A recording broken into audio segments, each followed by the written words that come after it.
За сайн байцгаана уу. Номын сангийн зочин подкаст юм байна. Ээлжийн дугаар эхэлж байна. Тэгээд өнөөдөр бол 9 сарын 1-ний өдөр хүүхэд багчууд, оюутан залуучуудын хувьд шинэ хичээлийн шинжил эхэлж байна. Тийм учраас бид бүхэн боловсролын чиглэлээр үйл ажиллагаа явуулж байгаа. Тэр дундаа төрийн боловсролын бодлого чиглэлийг тодорхойлж байгаа байгууллагын гол төлөөлөгчийг зочноор урьсан. Энэ хүн бол нийслэлийн боловсролын газрын дарга, нийгмийн ухаан, нийгэм түүхийн багш. За тэгээ нийгмийн удирдлага менежментээр магистр хамгаалсан мэрэгчлийн ийм хүн байна. Амар төвшин дарга маань хоёрогтой оролцож байна. Сайн байна уу? Сайн байна уу? Бас урьж оролцуулсанд баярлалаа. За, амраа дарагт дээр нь шуурхаа дээр л таарна уу гэхээс яг ийм мэрэгчлийн чиглэлээр нь яг боловсролын салбар бодлогын талаар ингэж ярилцж байгаагүй юм байна. Тэгээ бас гоё завшаантай үйл явдал болгож байна. Урилгын минь хүлээсэн маш их баярлалаа. Тэгэхээр яагаад таныг зочноор урьсан бэ гэхээр нэгдүгээрт энэ хичээлийн шинжилгээ эхэлж байна. Хоёрдугаарт ингээд та өөрөө бас ерөнхий боловсролын сургууль төрийн болон хувийн бүх сургуульд нь багшаасаа эхлээд сургалтын бүх салбарт мэргэжчлэмээр ажиллаж утсан. Тэгээ одоо л яг газрын даргаар ажиллаж байгаа хүний хувьд нийгэм боловсролын чиглэлээр буруу ойлгогддог. Эсвэл яг нэг чиглэл дээр багш нарын хувьд эцэг эхчүүдийн сурагчийн хувьд гэдэг маш олон талаас нь үл ойлголцлоод байна. Тэгэд энэ дээр гоё ярилцъя гэж таныг урьсан шүү. Тэгээ маш сонирхолтой үнцэг байна. Боловсрол нэг талаараа нийтгэх бүх хүний амьдралын асуудал. Нөгөө талд маш нарийн мэргэжил. Яг давмлын үндэслэлтэй зарчимтай явдаг. Тэгэхээр энэ талаас нь ингээд ярилцах юм бол маш олон юм сэдвүүд байдаг. Нийтээр ойлголцох. Тэгээ энэ хүрээнд ярилцахад над ч гэсэн сонирхолтой байна. Ер нь дэлхийн чиг хандлага боловсрол гэдгийг ер нь яаж ойлгож байгаа юм бэ өнөөдөр? Ялангуяа цэцэрлэг, сургуулийн өмнөх болон за тэгээ цаашлаад ерөнхий боловсролын сургууль боловсролыг олгоно гэдэг нь яг онол талаас нь практик талаас нь юу гэж ойлгож байгаа юм? Одоо ингээд нийгмийн орчинд байж байгаа мэдээлүүдээс харахад боловсрол гэж ийм юм хэлнэ гэдэг хүмүүс янз янзаар өчөөд шүү дээ. Зарим нь одоо боловсрол гэдэг бол үгээ олж хэлнэ гэдэг бол боловсрол юм аач гэсэн гэдэг хүртэл явж байна. Тэгээд буруу зүрх маш олон ойлголт байгаа.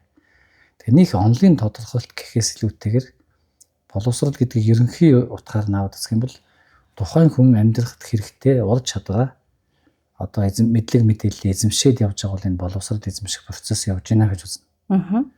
За жишээлбэл 2 настай хүүхдийг 22 онд ингээд нийслэлийн бүх хүүхдүүдийг цэцэрлэгт авдаг болсон.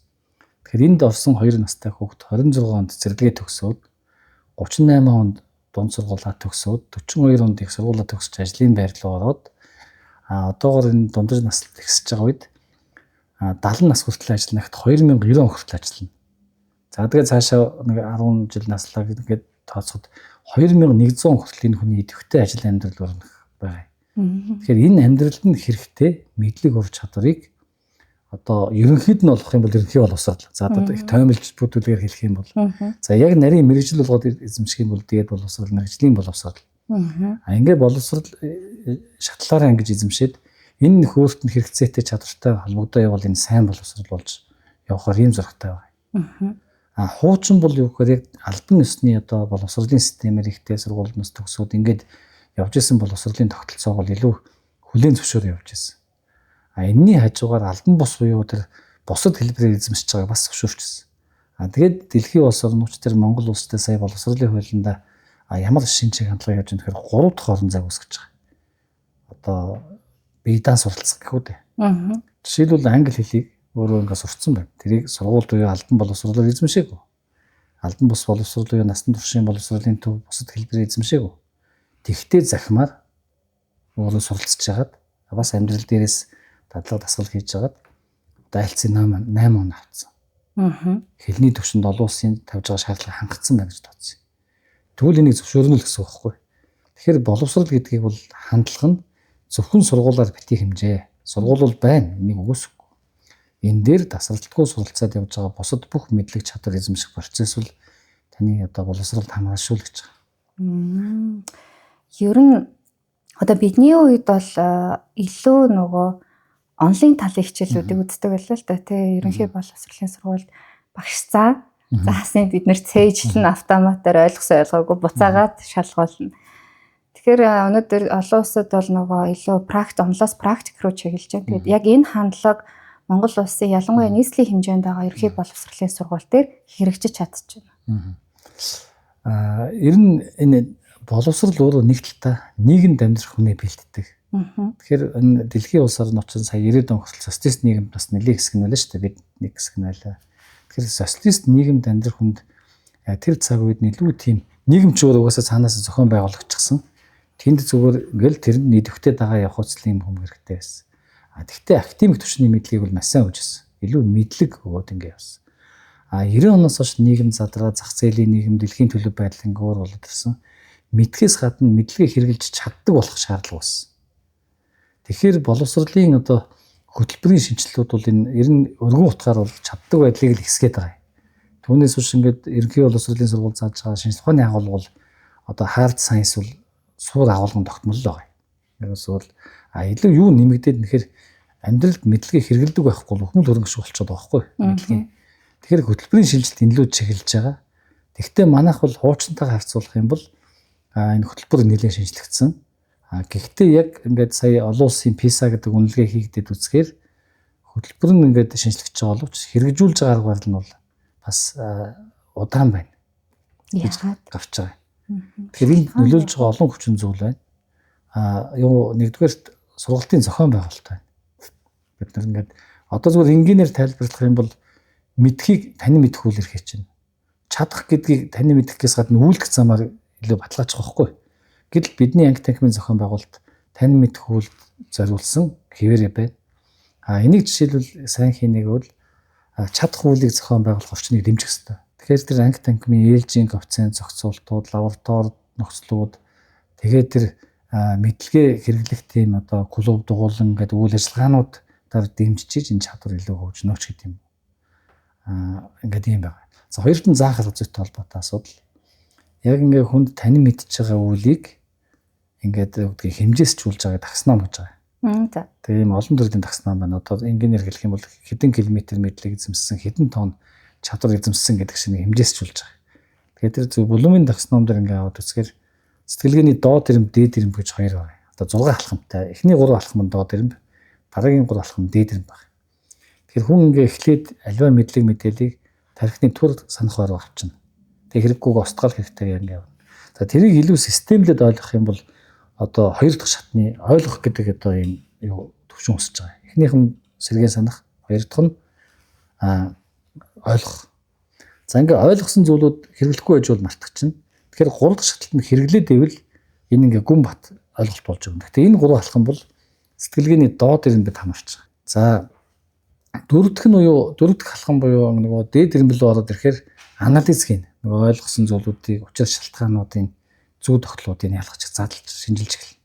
За тав дахь алхам нь гэхээр буцаагаад энэ анализ дээр синтез хийгээд дүгнэлт гаргаад өөрийн дүгнэлт үнэлэмжүүдийг бий болгоно. Тэгээ энэ хоёр дээр тулгуурлаж бүтээх процесс явдаг. Тэгэхээр амьдрал дээр мэдлэгийг зөвхөн ойлгоцсон хүн нь илүү юу? Ойлгосныгоо хэрэглээд цааш нь нөхцөл байдал дээр анализ хийж дүгнэлт хийгээд тэрийг бүтээлчээр үйлдэл болгож чаддаг хүн илүү юу гэдэг. Одоо шатгаар ярих юм бол эхний нүүдлээ мэддэг байсан дээр эсвэл хожлын бүх нүүдлийг мэддэг байсан дээр.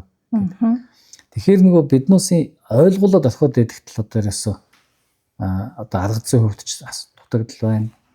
Тэгэхээр цаашдаа хөтөлбөр дээр биднээс юу гэлөө одоо хийх хэрэгтэй вэ?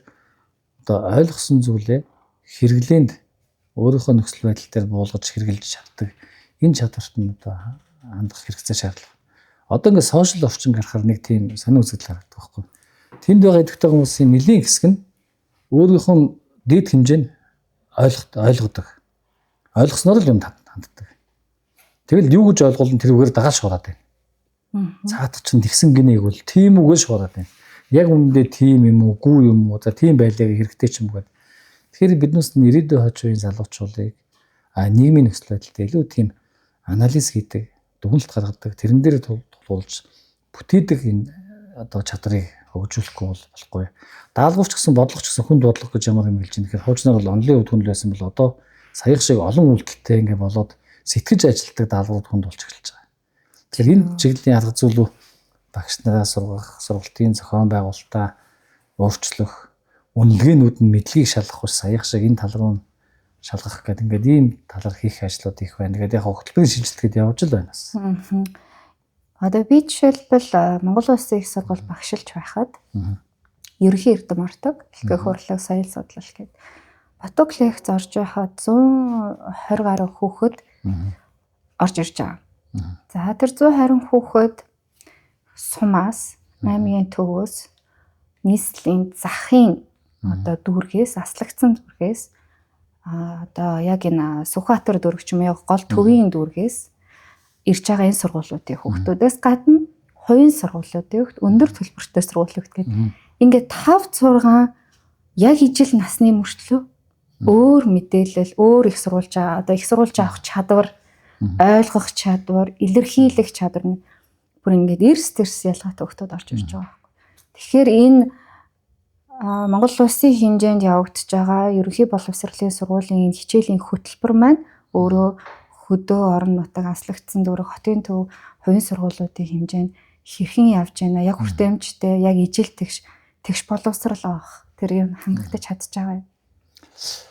Боловсролын асуудлыг гэднээс хүртээмж чанар гэж нэг юм хоёр ерөнхий одоо үзүүлэлтээр шалгаруулж ярил илүү амар байна. Хүртээмж гэдэг нь хүүхэд болгоныг одоо суралцуулах, нөхцөлийг бий болгохтой холбоотой. Тэгэхээр яг энэ хүртээмжийн үзүүлэлтээр Монгол улс бол дэлхийд бас гайгүй байна. Яагаад гэвэл хүн амын дийлэнх нь ингээд боловсрол эзэмшиж байгаа юм маш өндөр. Чин бараг дээд боловсрол эзэмшиж байгаа хүний тоомоогоор ингээд бүр цэцэрлэг сургуулиас нэвт явж байгаа тоогоор нэлээд өндөр. Тэгэхээр энэ бол энэ талаас нь харах юм бол хүртээмж гайгүй. Гэтэл яг ингээд эзэмсэн боловсролоороо амьдрал болон асуудлаа шийдэж байгаа, улс орны хөгжлийг шийдэж байгаа асуудлаар нарах юм бол чанарын хувьд бол асуудал байна. За тэгээд энийг бол үндэсний хэмжээнд цөм хөтөлбөр буюу нэгдсэн хөтөлбөрөөр хичээлж байгаа. Тэгэхээр энэ бол бүгд ингээд жигд энэ л бол хүрч байгаа. Төрийн бус өмчийн сургууль, төрөлцсөн сургууль, тусгай сургууль, гүнзгийрлсэн сургууль гэдэг нөгөө онцлог хэрэгцээс хамаарат хөтөлбөрийн ялгаатай одоо эзэмшиж байгаа нөхцлүүд байгаа. Энээс үүдээд хүүхдүүдийн бас эзэмшилт ялгаа янз бүр байгаа. Нөгөө талдаа бол юу гэхээр хүний ингээд төрөл хөгжлийг аваад үзэх юм бол ерөнхийдөө ижил шинж байх боловч ялгаатай шинжүүд нь байдаг. Биднээс нэг ижил шинжийг аваад бүгд ижил байх тухай нэг тийм ижил бүгдэнд ижил онцоргон моргон гэдэг нэг юм ярьдаг. Амьдрал дээр бүх хүн хязээч бүх хичээлээр ижил онцорох боломжгүй. Тэгвэл ингээд энэ хүний хөгжлийн онолууд сүүлийн үед дэлхийд ирэх өөр болж л да наривчлалт судлагдаад ялангуяа тарих судал бол юу гэхээр нөгөө эрэмтгэн багж аппаратууд сайжраад технологи хөгжингүүд тарихны процессыг илүү танин мэдээд ирж байна. Зөвхөн Нобелийн шагнал тарих судлаар 3 хүн авлаа шүү дээ. Тэгэхээр тарих яаж ажилт юм бэ? Танин мэдхгүй яаж явд юм бэ гэдгийг ойлгоод ирэхээр энэ суралцгуулын асуудал ч онлын үед шинэ шатнд гараад байгаа. Одоо энгийнээр яхан бол хүн аль нэг чадвар нь илүү байна, зарим тал нь дутуу байна. Одоо ингээд зарим хүний одоо урлагийнхан бол жишээлбэл дотоод мэдрэмж, тэр хийсвэрлэх, төсөөлөх энэ чадварууд өндөр. Илүү тэр шинжлэх ухааны одоо талын хүмүүсийнх бол жишээлбэл юу гэхээр юмыг тооцох, судлах, турших, тийм батлах, нотлох тэр чадамжууд байна. Хил нийгмийн хүмүүнлэгийнхэн бол илүү тийм харилцаа болон ингээд нийгмийн үйлдэлүүдийн чадамж өндөрч гэдэг юм. Хүний нэг өөрийн онцлогуд нь байгаад байдаг. Тэгэхээр тэр өгөгдөл дээр нь суурлаад тэр хүнийг цааш нь илүү сайн хөгжүүлэхэд нь яах юм? Эсвэл бүгдэнд нь жигд энийг өгч явахт нь яах юм ингээд нөгөө босоо дэш нь нэвт хөгжүүлэх, нийтээр нь жигд хөгжүүлэх хоёр юм асуудал байгаа байхгүй юу? Тэгэхээр энгийн утгаар бол баганг суурь боловсрол хүртлээ бол бүгд хүний эзэмших ёстой суурь чадамжуудыг эзэмших ёстой жигд. Ахлах руу ороод ирэхээр төрөлжих ёстой. Одоо зөвлөх юм бол Чойма багш, Монгол хэл шинжлэлийн хүн. Давдарж авах спортын одоо олонний танил ийм хүн байна. За өөрөө би. За ингээд бид нар нэг ангид байлаа гэхэд хэдвэрийн хүртлээ биеийн тамир ижлэх Монгол хэл ижлэх нь явах юм. Тэгэхээр бага ангидаа дунд ангидаа бүгдээрээ энийг ижил эзэмшнэ. Ягаад гэвэл спорт эзэмших ёстой одоо чадруудыг бүгдээрээ суураараа эзэмших ёстой. Монгол хэлний ур чадварыг эзэмших ёстой. Ахлах ангид орчууд адилхан явнаг бол одоо давдарж авах математикаар нүдэдлээ бол тэр хүн зовхол баг. Чойма өгшийг одоо ингээл гэтэл ахлах ангидаа бол яг монгол хэлээр явах гэж байгаа юм бол монгол хэлнийхаа чиглэлийн хичээлүүдийг төлхөө эзэмшиж сонгодог болох хэрэгтэй тийм тэр лөө явах хэрэгтэй. Манай одоогийн сонголт бол байгаа юм. Тэгвэл юу гэхээр Улаанбаатар хотын болон орон нутгийн гэдэг ялгаатай нөхцлөөс үүдээд орон нутагт одоо хүн амын 50% нь газар нутгийнхаа 0.3% дээр 50% нь 99.7% дээр үлдсэн 50% нь шүү дээ. Тэгэхээр нөгөө энэ сум байж байгаа жижиг сургуулиудад сонголт хийх гэтэр нөгөө бүлгэн хүрдэггүй. Хотод том сургуулиуд байгаад байдаг, нэвтрэл ихтэй байгаад сонголт болох гээд байдаг. Гэтэл нөгөө нэгдсэн хуулийн зохицуулалтаар чинь бас ингээд юу гэдгийг ялгаад ингээд ийм хүндрэл үүсээд яваад байгаа. А дээр нь мэрэгжил сонголтыг биднес яг нэг зүй тогтолцоол нь хийж чадахгүй байна. Урсгалаараа маш их явж байна. Тэгээ яг хуучнаа бодвол одоо ингээд сайжраад сонголтууд, хичээл сонголтууд үүсээд цөөхөн тоогоор сонгодог хичээлүүд дээр захим сургалт гэж үүсгээд захим сургалтын дээр сум байж байгаа, хотод байж байгаа цөөхөн хүүхдүүд нээлж анги үүсгээд ингээд явуудгийн холбоос үүсгээ явж байна л. Ер нь одоо нийслэлийн хэмжээнд хэдэн ерөнхий боловсролын сургууль цэцэрлэг байгаа, хэдэн хүүхдүүд хамрагдаж байгаа вэ? За Монгол улсын хүн амын 50% нийслэлтэр байна. За нийслэлд 1000 гаруй сургууль цэцэрлэг байна.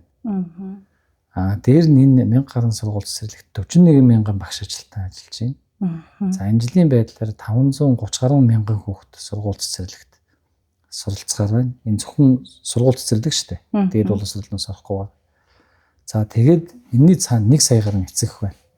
Тэгэхээр нийслэлийн боловсрол гэдэг бол 1,600 мянган хүний харилцаан дунд одоо энэ боловсролын үйл ажиллагаа өрнөж гинэ л гэсэн үг. Ерөөсөл энэ 9 сарын 1-ээс эхлээд бидний замын хөтөлбөрөөс эхлээд ажил өдөр тутмын хуваарлж ерөөсөө шууд цэцэрлэг сургуулийн эзний хүмүүсийн ажил амьдралтай холбоотой болж байна шүү дээ. Нэг сайн тал нь бол биднес нөгөө дээр үесээ боловсролыг бас анхаардаг ийм ард түмэн. Тэгээ манай амьдралын хэвшилд өөрөө боловсрол маш том орон зайтай. Хүссэн ч хүсээгүй ч бүх айлууд бол боловсролын асуудал дээр тулж идэг, өөрийнхөө аргаар шийдэж идэг. Тиймээс амьдралын бүр нийгмийн амьдралын зохион байгуул маш их өөрчлөлт өгнө. Ялангуяа хот төр хичээл сургалт ихлээ амьдралын хөдөлгөөн эрс өөр болно. Замын хөдөлгөөн, амьдралын хөдөлгөөн, хэвшил за тэгэл энийг дагсан одоо тэр бүх үйл ажиллагаад идэвхжээд ирдэг. 40 мянга гаруй багш гэдэг чинь өнөөдөр ер нь аль зөвхөн боловсролын салбар гэлтггүй бүхэл салбар хүний нөөцийн дутагдалд орж байна. Тэг ялангуяа багш нар бас ажил хаял зарлан одоо цалин нэмэх гэл асуудлыг жилийн жилдэл ярьдаг тий. Үнэхээр ч ачаал хүнд байдаг. Тэгэхээр нөгөөтэйгөр бас багшийн ур чадвар, багшийн мэрэгжил дэвшлүүлэх, багшийн ёс зүй гээд яг боловсролын газраас багшийн одоо ур чадварыг нэмэгдүүлэх, мэрэгжлийн болгох дээр анхаарах ямар бодлого боловсролтой юм? За би эхлээд багангийн багш байсан. Дараа нь дунд ангийн ахлагын багш хийгээд сургуулийн менежер хийгээд ингээд захирлгээд сургуулийн орчин талаас ингээд явдаг. Сургуулийн амьдрал талаас харах юм бол энэ багшийн цалин хөлс нийгмийн баталгааднаас анхаарах хэрэгтэй. Би бол энэ дээр бол ингээд санал нэг байдаг. За нөгөө талд нь юу гэхээр бид нар энийг анхаарахтай яаж зохион байгуулах вэ гэвэл бас л энэ чинь улсын эдийн засгийн холбоотой. Бас цаанаа ингээд холбоотой асуудлууд байгаа юм л та нэг юм. За нийслэлийн хувьд ингээд статистик харахаар ер нь яг нийслэлийн хувьд улсын хэмжээнд ингээд харахаар багшаар төгсөж байгаа оюутнууд багшийн ажлын одоо байрны тоодноос бол саяхны хүртэл ингээд ойролцоо явж ирсэн. Дутагдал яаж үүсээд ийм гэхээр багшаар ажилд одоо жишээлбэл төгсчүүд сурахгүй байна. Нэг биш ажиллахгүй байна. Тал нь бол ажиллаа, тал нь ажиллахгүй байна. Нэг. За хоёрт ажиллаж байгаа хүмүүсээс ингээд саяын сүүлийн 4 жилийн статистик харж байхад эхний 4 жил 5 жил дотроо ажлаас гарах нь их байна. Шамтрах байдал их байна. За ингээд нэг 5 жил ингээд доктортой ажиллаад ажлынхан гартаа орсон хүмүүс бол цаашаа доктортой үргэлжлэх магадлалууд өндөр байна. За нийслэлээр багш гэр бүлийг би судалгаа хийж үзсэн. За багш гэр бүлийн одоо ээж аав нь хоёулаа багш хүмүүсийн өр хүүхэд нь бас 50% нь багшлах юм удам таньсан багш нар бас байна л. Энэ бол сайн зүйл байгаа багшийн ажил амьдралын. Тэгэхээр цаашдаа бол энэ багшийн 3 толгойд бодлого гэдэг энэ засгийн газар дээр боловсруулагдаад ингээд яригдж байгаа хөтөлбөр байна. Энэ бол нэгдүгээр багш болж байгаа, багш бэлтгэж байгаа энэ хүмүүсийг багш бэлтгэж байгаа тогтолцоог яаж сайн болгох юм бэ? Тэгэхээр доор гэж ихний хэлжинд юу гэхээр магадлал итгэмжлэгдсэн хөтөлбөрөөр явдаг байя. Янз бүрийн хөтөлбөр багш бэлдээд шүү дээ. Энийг болий ч гэдэг юм ингээд багш бэлтгэгтэй холбоотой нэгдэх 3 толгойлтын нэгдэх. Хоёр дахь нь юу гэхээр багш хүн чинь ерөөсөө ажил тасралтгүй хөгжихгүй бол өчтөр сурцсан байсан юм өнөөдөр өөр болж штэ. Одоо ингээл мэдээлэл технологи гэдэг чинь хурдан суралцахгүй бол биднээс хүүхдүүдээс оцрох гээд. Тэгэхээр ингээд юу гэдэг нь багшийн хөгжил гэдгийг яаж хөгжих юм? Доктортой тасрахгүйгээр тий. Тэгэл нэг авцраал сургалтанд суулгаад хөгжлөө гэж одоо ойлгоход явцсан болчиход байна. Тэгэхээр тэр хүн ажиллаа хийж байхдаа яаж хөгжих юм, сургалтанд яаж хамрагдах юм тий. Гэт ингээд энэ хөгжлийн асуудал. Гуравт нь багшийн нийгмийн баталгаа. Өөрөөр багш мэрэгчлэр ингээд яг нэг оюун ухаан сэтгэл зүрх яг үйлчлэгээний салбарын онцлог байгаа юм. Нөгөө ийм сэтгэл зүрх оюун ухаанаа зориулж ажилладаг. Одоо багш мэрэгчлээ хүнд байх хэвээр суур чадамж бол нэгдүгээрт тийм бусдын төлөө хандлах сэтгэл. Тэн дээр тийм потенциал энэ хоёрын хослол дээр энэ мэрэгжил аим ордог байхгүй. Тэгэхээр ийм одоо яг ингээд сэтгэл оюунаа зориулж явж бас нэг ардталтанд таталтахгүй нөхцлүүдийг бас эдэн сангаж явах хэрэгтэй. Тэгэхээр энэ нийгмийн баталгааг яаж хийх юм бэ гэдэг ийм асуудлууд байгаа. Энийг өөрийнхөө улсынхаа эдийн засаг нөхцлөлтөд уялдуулаад шийдэх хэрэгтэй. Яг хоо багаар бол ахиж, тэгтээ өшөө бас одоо шийдэх хэрэгтэй байна. Дээр нь сая тэр эхний 4 жилд ажиллаас гараад байна гэдэг шүү дээ. Тэгэхээр нөгөө үе хоорондын ялгаа байна. Залуу үе асуудал хандж байгаа. Бас бурууд харахгүй байна тийм энэ чинь ингээд юм. Тэгэхээр жишээлбэл энэ эхний 4 жил ажиллаж байгаа хүмүүсийг ажиллаас гарахгүй ханд бол яаж дэмжиж ажиллах юм гэдэг бодлого зохицуулт хийх шаардлагууд ингээ үүсэл байна л та.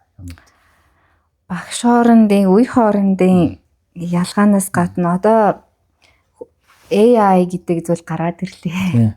Дижитал 90 үе те захин 90 үед таны хэлсэнчлэн хүүхдүүдээс хоцрох гоо те. Тэгээд энэ дээр яг нөгөө хичээлийн хөтөлбөрт жишээлбэл одоо яг энэ AI гэдэг юм уу энэ захим энэ юмнуудыг яаж одоо хөтөлбөрт оруулах бодлого юм баримталж байгаа юу?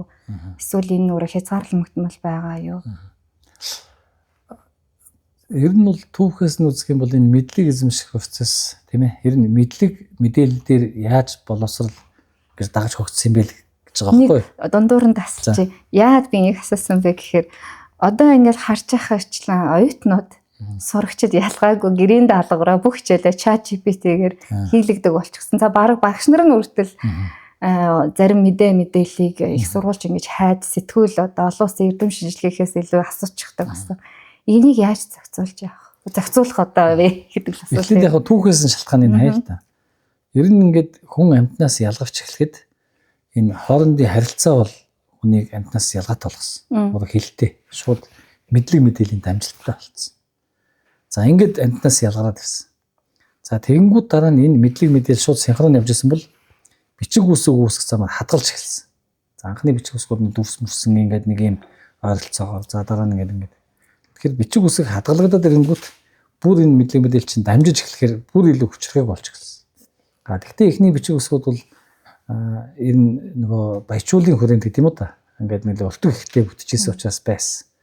За дундад зуунаас энэ юухээр мэдлэгийг түгээдэг хэлбэрүүд нь хялбар технологи болсон. Одоо нөгөө ном сурахчиг хэвлэлийн технологи болгох хүмүүс гэдэг ингээд тань мэдэх бол ингээд мэдлэгийн тесрэлт явснаар хүн одоо дундад зуун сэргэм амталт явсан өсрөнгөө.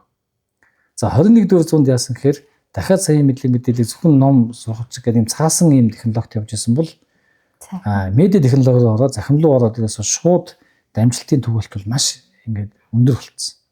Тэгэхээр хаанаас ч мэдлэг мэдээллийг хүн эзэмших боломж эзэмшээд ирэнгүүт энэ хүний хөгжлийн асуудал их өөр болж гисэн. Сайныг сурч болно, мууган сурч болно. За энэтэй холбоотой хиймэл байх ингээд бас хөгжлийг харах юм бол ингээд ийм автомат алгоритмтэй зүйлүүдийг илүү их хийж исэн. Нэг тогтмол ингээд тооцдог. Ингээд энэ юмнууд бол хиймэл оюухан илүү яваад. Гэтэл цаашдаа бол юу гэхээр одоо хиймэл оюуханы төлөв байдлын судалгаа харах нь 2050 оноос цааш бол хүний тарихнаас давсан үйлдэлүүдийг хиймэл оюухан хийн. Тэгэхээр бид нэр цаашдаа өстө Европт эзэн бах хүн эзэн бах хиймэл оюухан эзэн бах философи асуудал болох төлөвтэй. За одоохондоо наан нь бол бас орон зайнууд бас байна. Тэгэхээр одоо хуучин Google бол байгаа мэдээллээс татаж авдаг байлаа шүү дээ. ChatGPT бол мэдээллүүдийг боловсруулад өгчөөд шүү дээ. Бүр хүний өмнөөс тооцоолох бол. Эссе бичээд өгч жишээ нь. Одоорсо гэрийн даалгавар хийхээ болсон гэж байна. Тий. Тэгэхээр боловсрал эзэмших гэдгийг биднээс өөрийгөө хөгжүүлэх гэдэг утгаар нь авч юу гэдгийг ингэж авч хийж явал гэдгийг боловсрал утгаар байна. Тэгэхээр боловсрал хялбарчлаад тэндээс даалгаврыг тэндээс хийчихэд ингээд дамжуулаад ивэл хүн өөрөө хөгжихгүй зүгээр л одоо дүн хурамчаар авч эхэлнэ гэсэн үг байхгүй. Тэгэхээр энэ дээр биднээс тэр нөгөө сэтгэлгээнийхээ дээд ирэмбийг буюу задлан юмыг ойлгож учир шалтгааныг задлан шинжилт дүгнэлт гаргаж бүтээж Энэ явах процессоо бол аль ч хэлбэрээр сургалтанд хадгалах хэрэгтэй. Ер нь яг боловсрал гэдгийн цааталт юу байна вэ гэхээр яг онлын үед 3 домен байгаа юм л да. Одоо когнитив домен гэж байгаа. Тэрний үгээр оюун ухааны хөгжүүлэлттэй холбоотой асуудал. Энэ гурвыг нь хөгжүүлэх сайн гэдэг байгаа байхгүй. Тэгэхээр оюун ухаанаа хөгжүүлье. Дараа нь юу гэхээр психо мотор домен гэдэг байгаа нь юу гэхээр бие баримтны хөгжлийн асуудал. Одоо гуравдугаар нь юу гэхээр аффектив домен гэдэг байгаа нь сэтгэл хөдлөл мэдрэмжийн асуудал. Энэ гурвууланг нь жигд хөгжүүлж хүн илүү сайн одоо хөгжих байхгүй. Дан гэдэг хичээлээр мэддэг сургууль жишээлбэл оюун ухааныг хөгжүүлж сайн. Гэхдээ яг боловсролын талаас харах юм бол өрөсгөл. Ягаад тэгэхээр хуучин бол ингээд дан оюун ухааныг хөгжүүлээд диплом өгөөд мэдлэг эзэмсэн сайн гिचдэг байсан. Одоогийн боловсролын үнэлэмж бол нийгэмд ажил амьдралаа авч явж өөрөө тасралтгүй хөгжих тэр чадамжийг өгснөөр наваад үзье. Тэгэхээр оюун ухааны хувьд бол лаг одоо тийм хүмүүс байдаг шүү дээ компанид ингээд нэг лагуулаг тэр хүний хийж байгаа ажлыг бол нөхрөө ажиллаа бол төгс гэдэг. Гэтэ харилцахад айгүй түүхтэй ингээд хийгээд наацхын хошигнол болохгүй ойлгохгүй нэг юм хөлдүүдүү. Тэгээд үүсгэхээр болохгүй бас лагуулаг. Тэгэхээр энэ чинь нэг юм одоогийн боловсролын хэмжээсээр явцсан болчихж байгаа. Оюун ухааны лаг мөртлөө энэ сэтгэл хөдлөл мэдрэмж чинь нийгмийн үйлдэл болдог. Тэгэхээр нэг хүмүүжил талч бол сэтгэл хөдлөл мэдрэмжээс сэтгэл хөдлөлийн тэр цаад үйлдэлээс хамаарч байгаа. Тэгтэл одоо энэ хүмүүжилгүй хүмүүс гэдэг шүү дээ. Одоо ингээд маш мэдлэгтэй мөртлөө одоо төр засаг масаг энэ янз бүрийн төвшөнд ажиллаж байгаа хүмүүсээс харахад энэ нийгмийг бухимдуулж байгаа юм чи өгөхөр тэр хүмүүст мэддэг дутаагүй. Одоо сэтгэл дутсан гэх наашаа хандлага үйлдэлүүд нь бас зорилгоо зөв буруу хийж байгаа зүйлүүд байна. За бие билдрийг бол мэдээж хүмүүс одоо авч явах хэрэгтэй. Одоо энэ өөрийгөө бас ингээд анхаарч авч явж чадах. Тэгэхээр энэ гурвыг гурван л жигдэл одоо авч явж байгаа боловсрол хамгийн сайн. Өнөөдөр ерөнхий боловсролын сургуулиудаар энэ цөм хөтөлбөр дээр одоо за наандаж бага ангийн хүүхдүүдэд хідэн төрлийн хичээл орж байгаа. Яг миний одоо бас л ойлгож байгаагаар бол маш их хичээл ороод байна. Хүүхэд ядраад байна. Хүүхэд зөвөр тогломоор байна. Дуулж бүжиглэмээр байна. Азийн ч юм уу ба Европын ч юм уу бага ангийн боловсрол бол ерөөсөө хөтөлбөр бол маш энгийн байна. Гэтэл Монголд бол асар их хүнд байна. Эцэг ихтэйгээ хамт нийлээд бодож чадахгүй байна гэдэг асуудал гараад байна. Энэ дээр та ямар бодлоо? Бид нар одоо ийм судалгааны баримтаар л ярих хэрэгтэй. Зөв сэтгэгдлээр ингээд ярьж болохгүй. Харин тийм. За боловсролын хүрээлэнгээс гаргасан судалгаагаар Монгол улсад үзэж байгаа хичээлийн тоо бол нэг тийм тасархай их бол биш. Тэр нь бол улс төр үздэг хичээлүүдийн тоо стандарт цагуудтай бол ойролцоо. Илүү юу анхаарах хэрэгтэй вэ гэхээр ямар одоо энэ хичээлүүдийг одоо юун дээр илүү төвлөрч зорилго нь одоо багангид бол илүү хүн яаж сурдсан бэ гэдгээр үл эзэмшүүлэхэд нэг хичээлүүдийн зорилго байх хэрэгтэй. Тэгээд нь сурах арга барилаа болчих хэрэгтэй. Бид нар одоо ягаад хүндрүүлээд энэ тэгэхээр нөгөө сурах арга барилаас илүүтэйгээр одоо ингээд зургийн дотор нэмж чаддаг болох хэрэгтэй байхгүй юу? Гэтэл тэрийг 1000 болгох гэдэг дэшээ хөчдөг байхгүй. Тэгээд тэрнээс үүдээ хүүхдийг салхаадаг ч юм уу, өөртөө хөндрүүлдэг ч юм уу. Хоёрд нь сонголт хичээл дээр аль хичээлүүдийг үзэх үү яах вэ? Сонгож үздэг тохиолдол болохоор бүгднийг ингээд чухал гэдгийг нийлүүлсээр хагаад бүх хичээл үздэг. Би одоо өөрөө Кембрижийн хөтөлбөртэй сургуульд 10 жил ажилласан. Олон улсын Кембрижийн хөтөлбөрт бол 70 хичээл шүү дээ. Баг дунд ахлах гэдэг дээр нийлээд үү? Тий, одоо дунд дээр ингээд үзгээд. Тэр 70 хичээлээс сонгоод үзэж байгаа учраас ингээд амар зөв нийтдээ ингээд ачаалын тэд орчим хичээл дотор нэг хүүхэд 5-аас 8 хичээл сонгоод үзэж болно. Гэт ингээд нэг юм уян хатан яваад байгаа. Биднээс нөгөө хатуу ингээд яг тэдэн хичээлгээ явчихаар тэр нь заримд нь ихтдэг, заримд нь багтдаг ийм асуудлууд байна. Тэгэхээр нөгөө боловсролын газар юм уу яг энэ нөгөө яг энийгээ нөгөө хэлэхгүй бол их сурвалжтай мэдээлэл тэр болгон бид нар чинь боловсролын ерхий газрын сайт руу нэг юм уу пэйж руу орж авах гэхээс илүү те багшийн ачаал дээр ч гэсэн судалгаа бас байдаг байхгүй. Одоо Монголын багшаар их цаг заагаад байна уу, бага цаг заагаад байна. Тэгэхээр ингээ ажлын байрны зураг авалт сайн боловсролын хүрээлэн холбогд байгууллагуудаас хийж байгаа юм байл л дээ. Тэндээс харахаар ер нь ингээ зааж байгаа цаг нь бол тийм дэлхийн улс орнуудаас юм Азийн дунд ч бас их цаг биш. 7 хоногийн 40 цаг хөдөлмөрлөх ёстой хөдөлмөрийн хуулиар 19 цаг хичээл заах ёстой гэдэг ингээ хөвжлөгдсөн байна. Тэг ингээ Монголын амьдрал дээр харахаар яхахгүй их харагдаад байгаа хүмүүс ингээ ачаал ихтэй. Яг ингээ харахаар ажлынх нормчлыг харахаар нормал юм шиг байна. Ангид байгаа хүүхдийн тооноос амарч. Гэтэл яг энэ дээр юу гэхээр Монголд боловсролын ажилтай хамааралгүй бас 9 зүрийн ажлууд хийдэг нэг юм. Одоо ингээ цаг үеийн тийм штэ. Үнэ. Тэр үднээс нэгдүгээр ачааллыг нэмэгдүүлдэг юм байна. Хоёрдугаарт нь юу гэхээр сургалтын багшаар маш их ядардаг шалтгаануудын бас нөгөө олон хүчин зүйлээс гадна ойлгуулах гал үзээд байна. Тэгвэл өөрөөс их хүч гарна. Гэтэл үгээр тэр нөгөө сэтгэлгээний дээд ирэмб дээр одоо ингээд зүрдэх юм бол багшийн ингээд зааж байгаа үйлдэлүүдийг загварчлаа харах юм бол янз бүрийн асуулт хариултууд тэгээд хичээлийн үйлдэлүүд математикийн бодулж байгаа, зургийнхан зурулж байгаа, биеийн дамжийн биеэр нь үйлдүүлж байгаа гэдэг ингээд ийм мэрэгжлийн үйлүүд гэрт өгч байгаа даалгавруудыг доод ирэмб дээр хийгээд байх юм бол багшийн механик ажил ихсээд байдаг байхгүй юу? Асуулт гэдэг чинь энэ хин бэ гэж ингээд Чингис хааны зургийг үзүүлэл ангийн 40 хүүхдээс асуухад энэ сэтгэлийн доод ирэмбийн асуулт байхгүй юу? Тэгээд тэрийг Чингис хаан гэж мэддэг хүүхд нэг хүүхд хариулчихна. Тэгээд хүүхд болгоны хөгжүүлгийг бол би 39 ийм асуулт асуух хэрэгтэй дахиж. Гэтэл үгээр сэтгэлгээний дээд ирэмб дээр нэг асуулт асуугаад тэр 40 хүүхд 40 өөрийнхөө хариулж болохоор хийх юм бол багшийн ядарх нь баг гэдэг ч юм ингээд цааталтаа одоо сургалтын технологитой холбоотой процесс байгаа юм. Тэгэхээр энийг цааталт нэг яг мэрэгжлийн хэлээр задлах юм бол teaching learning хоёр үйлдэл байхгүй. Тэгэхээр заах гэдэг хэслүүтэйгээ суралцах үйлийг жоохон шинээр хавчих юм бол тэр лөө яаж заахыгаа багш өөрөө уян хатан явдаг ч юм уу. Арай хялбар явна л гэсэн одоо ингээр хэлэх юм бол эднээс хурдны зам дээр машины дөрөвдүгээр агаар жоохон явчихаар байтал чинь нэгдүгээр аанд гэж хаалаад байгаа тал ингээд адилхан. Тэгэхээр харилцан биеийнхээ ядрах.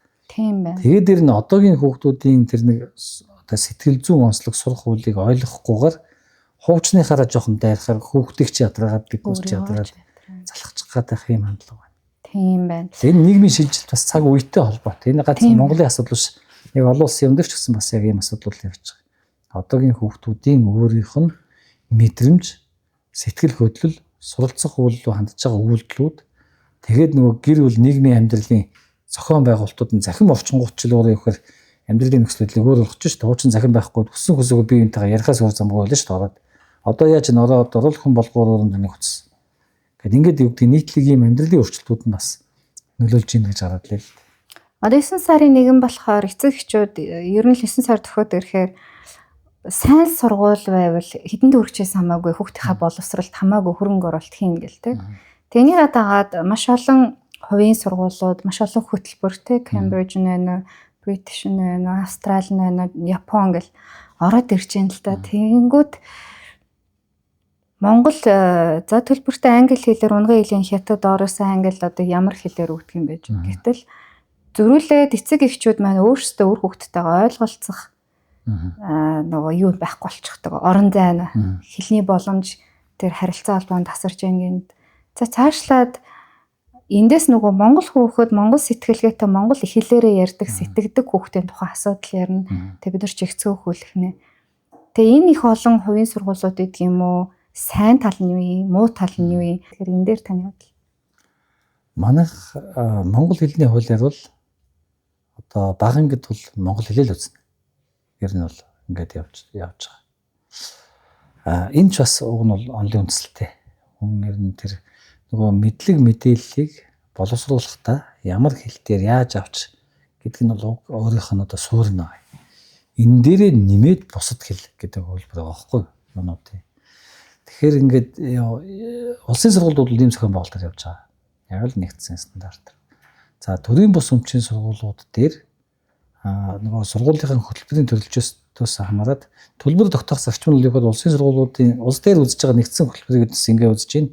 Энэ дээр нэмж ийм хийж одоо ийм зардал гаргаж ийм хөтөлбөр төрөлжөж иж бид одоо ингээд энэ сургалт явж байгаа маа гэдэг онцлогоо илэрхийлж иж тэрэн дээр эцэг эхтэй эдийн засгийн харилцаа үүсгэж ингэж явж байгаа. Энэ дээр яг биднээс цаашдаа анхаарах нь нөхөр төрийн бус өмчийн сургуульд харахад тоон олон юм шиг мөртлөө хүүхдийн тоогоор нийт эзлэгч нь бол ах улсын хэмжээнд заас нэг 7-8% байсан билүү дээ. Зөв. Нийслэлээр нэг 10 гаруй тай байдгийг. Нийт хүүхдийн тоон бол цөөхөн.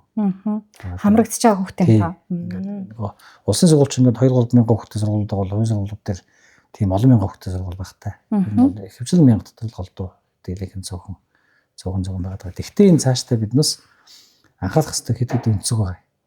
За нэгдүгээр энэ хэлний бодлого нь өрөө явахэр одоо сая бол боловсролын хуулинд өөрчлөлт ороод англи хэл бол хоёр дахь хэлээ гэдэг албаасаар баталчлаа. Болчлаа. За энэ бол чухал зөв. Ягаад тэгэхээр дэлхий дээр байгаа патенттэй мэдлэг мэдээллийн 80% англи дээр. Тэгэхээр энэс хэлтэй хүн дээр мэдлэг мэдээлэл очих нь дэд үтсийн захим орон зайд бий болцсон үед тийшээ орон зайг нөхгүй бол хэлтийн даваа мэдлэг мэдээлэл одоо ингээд авах ийм боломжууд. Тэгээ орос хэл хүчээр үзэжсэн нь бол болсон. Тэгэхээр энэ бол ингээд нэг шийдэл давуу тал явж байна. За хоёр дахь нь бол ихэр цаашдаа яг одоо боловсролын чанар хэр эзэмшиж байгаа гэдгийг хэмжээсжүүлэх асуудлууд байгаа. Улсын сургуулиуд бол ингээд юу гэдгийг гүйцэтгэлийн үнэлгээгээс сүүлийн 3 жилд ийм үнэлгээний систем үсгээ бүх дата бүрдэж эхэлсэн. Төрийн бус өмчийн сургуулиуд дээр бол яг энэ сургуулийн чанар үзүүлэлт холбоотой нарийн хэмсэн датанууд бага байгаа. Тэгэхээр цаашдаа яг ингээд улсын хэмжээнд төрийн байна уу, төрийн бус байна. Энэ бол юугаар тэр хэв шинжийн онцлог үүсгэн байгуулагчаас хамаарат ялгаатай явж болох ч гэсэн хурж байгаа үр дүндээ хэр явж байгаа вэ гэдгийг нь хэмжээсээ бол ижил болох хэрэгтэй. Тэгжиж үднэс нэг чанар зөв буруу гэж ярих юм байна. Сая PISA-гийн үнэлгээгээр бол их өрмөс юмуд анхаарах комментууд гарсан л да. За PISA гэж юу хэлж ийм нэхэр 21-р зууны чадвар гэдэг дэлхийн улс орнуудын ингээд ер нь ирээдүйн төлөв байдлаа дэлхийн аль ч өнцөгт амьдрсан хүн нэг ийм чадамж эзэмшиж нийтлэхээр байх юм байна гэдэг нь ЮНЕСКО болон холбогдох ингээ байгууллагууд гаргачдаг. 21-р зууны чадамж гэдэг. Энэ чадамжийг тухайн улсын өөрийнх нь боловсролын систем хэр олгож байна вэ гэдгийг одоо хэмждэг систем л гэсэн үг үнэлгээ PISA бол. Тэгэхээр Монголын боловсролын систем энэ 21-р зуунд амьдрах хүүхдүүдтэй 21-р зууны чадрыг хэр олгож байгаа вэ гэдгийг л одоо хэмжээд гаргаад өгч байна л гэсэн үг. Тэгээд дэлхийн одоо 81 орн оролцсон 3 жилд нэг удаа хийгддэг. Энүүгээр ингэж оролдуулж байр эзлүүлэл төрүүлж шагнадаггүй зүгээр тухайн улсын боловсролын систем ерөнхий 21-р зууны чадамжид иймэрхүү байна шүү гэдгийг зөвлөмж олгож өгвөл тэр улс бол өөрөө тэрэн дээр боловсролын бодлогоо хөгжүүлээ сайжруулах ингэ явдаг.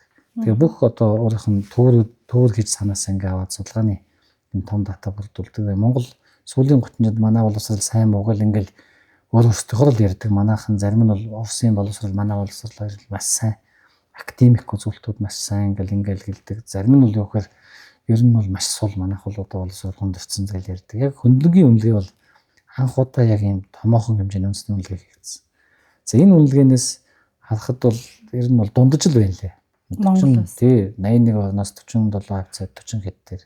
Тэгээ анхаарах зүйлүүд нь юу гэхээр тэнд бүх төвөрт хамрагдсан төрийн бус өмчийн сургууль бол улсын сургуулиудаас чанарын хувьд бол өндөр биш байна гэж харсан. Хүмүүс бол ингээл хувийн сургуулиуд нь тасархайн өндөр ягаад бол эдийн засгийн давуу талтай, сайн багш, сургалтын орчин, тэгээ хөтөлбөрийн давуу тал гэсэн боловч нийт ерөнхий чадамжаараа бол илүү биш байна гэж харагдсан. Тэгэхээр энэ цаашаа бас анхаарах зүйлүүд байна. За тэгээд Улаанбаатар хотын хүүхдүүд аймгийн орон нутгийн гэдэг энэ ялгаатай байна гэж харагдсан. Өөрөөр бүсчлэрээ үдэд сургуулийн хоцрогдол давуу асуудлууд үүсэж байна гэж харагдсан. Тэгээд энэ дээр мэдээс анхаарах хэрэгтэй ч гэдэм юм. Тэгэхээр ер нь ямар нэгэн энэ боловсролын талаар яг нийтдээ бүгдээрээ ойлгох асуудал ч гэсэн яг цаад эцсийн шийдвэр тооцоо судалгаа бол онлайн буюу тоо баримт дээр л үндэслэж явахгүй бол сэтгэл дагаж яаж болохгүй. Тэгэхээр маш их тийм сэтгэлээр хүрдэг тийм зовлон байна. Сэтгэл гэснээс би нэг их баяртай байгаа. Юу вэ гэхээр Монгол сурах жоохон математикийн олимпиад гэж яах шиг байсан тий. Одоо маш том юунд тэмцээнд орж төрүүлсэн нэг дөрөвөнд орсон гэсэн. Мөн химийн чиглэлээр маш олон чиглэлээр сурагч хүүхдүүд маань ерхий боловсролын сурагч хүүхдүүд маш өндөр хэмжээний амжилтыг үзүүлж байгаа. Тэгээ энэ дээр багш нарын оролцоо, дэмжлэг, за боловсролын газраас бодлогын төвшөнд дэмжлэг хэр байсан бэ? Ер нь ямар амжилтуудыг үзүүлвэ? Одоо ингээд жилд ингээд олимпиад зохион байгуулагдана. Улсын хэмжээний, олон улсын хэмжээний. Тий, тэгээ олимпиад нь эхлээд сургуулийн төвшөндөө дараа нь дүүргийн төвшөнд, тэгээд нийслэлийн төвшөнд, орон нутг бол эхлээд сум, сургууль, аймаг гэдэг ингээд бүх энэ төвшнөөс шалгарсан хүүхдүүд улсын олимпиад гэдэг ингээд нэгдсэн өрсөлдөнд хичээлүүдээр. За эндээс шалгарсан хүүхдүүдийн олимпиадын хороо гэдэг энэ олимпиадын хороо зохион байгуулалт гэж бэлтгэл хийгээд олон улсын олимпиад руу ордог дэлхийн улс орнуудын. Тэгэхээр одоогор бол яг албан ёсны 6 хичээлээр орж байна. Дэлхийн олимпиад гэдэг нь аль нэг бүсийн биш яг дэлхийн улс орнуудын дунджаар явж байгаа. За хамгийн анх эхлээд 1964 оноос эхлээд математикийн олимпиад орж ирсэн байна. За 64 оноос хойш Монгол улс. Тий. За хамгийн сүүлд энэ газар зүйн олимпиад ингээд оролцож ирсэн байна. Тэгэхээр ерөнхийдөө яг шинжлэх ухааны төрлийн голд байгаа математик, хим, физик, биологи, мэдээлэл зүй, газар зүйн хичээлүүдээр албан ёсны олимпиадын хороогоор дамжиж улсынхаа шилдэгүүдийг шагшаа бага бордуулад оролцож байгаа. За энэ жилийн үед ямар онцлогтой байсан гэхээр энэ жил олон улсын энэ олимпиад 6 хичээлээр авахад зургуулангаас нь Монгол улс медаль авсан. Ямар гайхамшигтай. Одоо ингээд хамгийн өндөр амжилтын математик. Математик гэхээр 6 хүүхд төрсэн зургуулаа медаль авсан. Алтан медаль, мөнгөн медаль, хөрөл медаль. Хоёрт 64 оноос хойш орсон түүхэндээ Монгол улс хамгийн өндөр нь авсан. Тэгэхээр хамгийн өндөр амжилт. Тэгэхээр 110 орн оролцсон одоо бүх математикаар шилдэг ахлахынгийнхан цугулж байгаа шүү дээ. Монгол 18 дугаар байранд жагсан. Тэгэхээр бол энэ бас нэг талаа биднээсийн одоо оюуны талдаа бол маш гоё бахархмаар. Тийм. Маш сайхан тийм бахархам амжилтууд байна. За химийн хичээлээр 4 хүүхд орсон. Дөрвөлөө мөнгөн медаль авсан. Ямар гоё бэ. Физикийн хичээлээр 5 хүүхд орсон. 3 одоо мөнгө, 2 хүрэл авсан. Бүгд медаль авсан. За ингээд юу гэдгийг газар зүйгээр хүрэл медаль, биологоор хүрэл медаль, мөнгө хүрэл медаль гэдэг ингээд орсон бүх хичээлээр медаль авсан. Тэгэхээр энэ бол нэг талаа яг одоо манай боловсролын системд биднес Монгол хүүхд бэлтгэгдээд олон улс төр харьцуулагдахад бас ингээд сайхан амжилт үзүүлж байгаа бахархмал жишээ мөн үү. Ингээд байна. Гэхдээ энд бас энэ хүүхдүүд нь бүх нийт боловсролын 100% төлөвлөхгүй л дээ. Энэ бол манай оргил гэсэн байхгүй. Тэгэхээр бид бол ингээд химд дэлхийн улс орнуудтай харьцуулах юм бол 22, физик 22-т нас байна л дээ 20 гаруй. Тэгэхээр нийт ранкаар бол манай шилдэгүүд бол дэлхийн бүх шилдэгүүдийг цуглуулаад үзэхэд нэг 20 орчим жагсаад байна гэдэг бол бахархам үзүүлэлт байхгүй юу? Тийм шүү дээ. Тэ энэ цөөхөн улс орн иргэнтэй улс орноос. За хувь нэмрийн хувьд бол бүгд л хувь нэмэртэй. Хамгийн ихлэ ээж аваад дуртах хэрэгтэй. Хүүхдийнхээ боловсрол анхаарч ингэж төрүүлж өсгөж хүмүүжүүлж ингээ явж байна. За сургуулийн багшаар хамааралтай. Ер нь энэ сайн одоо боловсралтай, сайн одоо хүүхд юу чинь бүр ярих юм бол цэцэрлэгээс эхэлдэг шүү дээ. Цэцэрлэгийн багш нь эхнээс нь зөв хвшлийн үүсгэсэн, дараа нь багын багш нь суурийн тавьсан, за дундын багш нь хөгжүүлсэн, за их сургуулийн багш нар бол нарийн төвшөнд бэлдсэн. За олимпиадын хараад нас чих сургуулийн багш нар ингээл хамтын бүтээл байдаг учраас заавал одоо энийг терминий чиний гэж одоо шууд нэрлэх нь зохисгүй байгаа. Сүүлийн жилүүд энэ боловсролын салбарт олимпиадын хороод настай ингээд эрх мэдлийн нөгөөд илүү дэмжээд ингээд хамтын ажиллагаа сайн явж байгаа учраас л амжилт сайн гарч байна л гэсэн үг. Цаашдаа болов баяр хүргэе. Эцэг эхчүүд одоо бодлого тодорхой ойлгогч нар багш нарт нь тий. Дээр нь яг 1997 онд Монгол улс математикийн олимпиадаас анхны алтан медаль авсан юм. Нэлээд дээр юм биш тий. 97 онд. Тэгээд тухайн үед нийслэлийн засаг дарга захирамж гаргаад нэгдүгээр сургуулийн сурагч Батулга гэдэг хүүхэд алтан медаль авчихсан. За. Тэгээд багшд нь байр олгож ирсэн. Тухайн үед одоо Монголын анхны сайхан амжилт гэдэг. Тэгээд энэ жил бас нийслэлийн засаг дарга захирамж гаргаад алтан медаль авсан хүүхдийн багшд нь 11-р сургуулийн багшд нь олон улсны одоо энэ цаг үед бол рестлинг дэмжлэх гээд урьдчилгааны шууд 150 сая төгрөгийн нөгөөд үлдсэн дээр өөрийнхөө нэмсэн зогсон барай төлөвлөлөө явах юм нөхцөлтэй юмрсан урамшуул хийсэн. Тэгэхээр бид цаатгаар оюуны үнэлэмжийг өндөр байх хэрэгтэй, амжилтуудыг тэмдэглэх хэрэгтэй. Яг хөө зөвхөн шүүмжлэлтэй хандлагыг онцлох нь бид бол өөрөө юу гэхээр нийгмийн үнэлэмж одоо ингээд төрийн бодлогод явж байгаа үзүүлэлтүүдээс харахад биеийн одоо спортыг илүү чухал хүнлээд байгаа. Одоо спортоор амжилт гаргах илүү үнэлдэг шүү дээ. Тий. Яг энэ оюуных чинь бол өөрөө бас яг энэс илүү дутхгүй гол чухал юм байдаг байхгүй. Заавал нөгөө төлөө үүсгэх гэж болохгүй. Заавал спортыг байхгүй болгож аль аль нь өөрөөрхөн төрөл чухал учраас тэгээ оюуныхыг бүр биеийн спортоос өндөр байлгах гэж улс орны хөгжил явах хэрэгтэй. Тэгэхээр бидний хувьд бол ямар ч гэсэн багшд нь байр олгож ийн болж байна. Ингээд цаашаа энэ жишээ хадгалах хэрэгтэй гэж засаг даргад бол тайлбарлаа. Энэ нэг асуудал байдаг л та. Одоо үед амжиж ирсэн нэг ойлголттой тийм 11 дугаар сургууль тоондоо сайн 23 дугаар сургууль хилэндээ сайн 1-р сургууль ер нь л сайн гэдэг ч юм уу тийм. Тэгэхээр нөгөө аслагдсан дүүрэг захын дүүргээс үл шалтгаалаад хүмүүс эцэг эхчүүд хүүхдүүдээ тэр сургууль руу илүү хамруулахыг боддог тийм. Физиктэй энэ сургууль нь сайн гэдэг ч юм уу. Миний бодлоор бол уг нь хүн яг тухайн дүүрэгтээ тухайн дүүргийн харьяа ерөнхий боловсролын сургуульд өгчихвөл тэр сургуулийн зөрүүлээд нөгөө тэр үндсэн шинжилгээ ухааны хичээлүүдийн хүртээмжтэй чанартайгаар болгочихдог бол тэрэн дээр боловсролын газар ямар одоо бодлого барьж ажилладаг вэ? Ингээд бүх сургууль үндэсний хөтөлбөр адилхан үзэж байгаа. Тэгээд энэ социалист нийгмийн үеэс гүнзгийрүүлсэн сургалт гэж ойлголт байгаа. Тэр нь юу гэхээр стандартаас давсан агуулгаар тухайн хичээлийг судлахыг гүнзгийрүүлсэн сургалт гэж байгаа. Өөрөөр хэлбэл бүх сургуульд үздэг стандарт агуулгыг үзээд манай сургууль энэ чиглэлээр одоо гүнзгийрэх хэрэгтэй байна гэдэг хэрэгцээгээ тодорхойлоод тэрний боловсролын газар дээр аймаг орон нутгийн нийслэлийн боловсролын газар яамн зөвшөөрлийн нөгөөд тэрүүгээрээ гүнзгийрээд явна. Өөрөөр тэр чиглэлээр авьяастай хүүхдүүдээ сурах сургууль гэсэн үг байхгүй хичээлээр. Тэгэхээр нэгдүгээр сургууль бол Монголын анхны математикийн гүнзгийрүүлсэн сургалттай сургууль. Анхлын нэгдүгээр сургууль дээр 60 хэд онд энэ боловсролын хүрээлэн зав гүнзгийрүүлсэн сургалт үе яг математикт авьяастай хүүхдүүдийг сургадаг сургалтыг яаж гэх хүүхдүүд туршилтыг үсгээд ингээ эхэлсэн байл. За ингээд энэ гүнзгийрүүлсэн сургалтыг тууштай яг ингээ авч явсан сургуулиуд бол энэ чиглэлийн амжилт нь өндөр шүү дээ. Яг бол стандартаас давсан агуулгаар тэр чиглийн сонирхож байгаа хүүхдүүд зааж ийн бэлтгэж ирсэн. Ингээд үзэхээр тэгэхээр нэгдүгээр сургууль бол математик байгалийн ухааны одоо төгсөгчд бэлдсэн хүүхдүүдийн үзүүлэлт нэлээд өндөр. 11 бол бас математикаар байгалийн ухаанаар гүнзгийрсэн учраас яг энэ чиглэлийн өндөр. 23 дугаар сургууль бол хэл нийгмийн одоо чиглэлээр одоо сонгож судалсан. 6 дугаар сургуулийн хөлбөр хөнгөнөөсэй гэж байна. Спорт талтай гэдэг ч юм. Зүгээр одоо энэ ингээд нийтээр ингээд нийслэлийг харахаар бид одоо энэ чинь нөгөө гүнзгийрүүлсэн одоо сая шинэ үлээр төрөлдсөн сургалт болчих жоохоо байхгүй. Тэгэхээр энэ сургалтыг харахаар жоохон төв рүүгээ голдсон байл. Төв рүүгээ. Тий одоо ингээд 23 1 11 гэл ингээд л шүү дээ. Яг сонгоны эцэст одоо төрөлдсөн гүнзгийрсэн одоо ямар сургуулийн нэг бол хүмүүс мэдгүй байгаа шүү дээ. Тэгэхээр биднээс цаашдаа бодлогоор бол нийслэлийн бүсчлийг одоо хотч осон хөгжлийнхэн загварыг 20 минутын концепц ойрхон ингээд бүх үйлчлэгийг навдагд чиглэл нь явъя. Гэтэл магадгүй тэр сонгоны хайрхан дүүрэгт нь эсвэл баян зэрэг дүүрэгт нь хамгийн хоёр том дүүрэг байна. Заавал 11-т ирэхгүйгээр 11 шиг төрөлцсөн сургалтуудаа тэнд тараан барьшуулъя.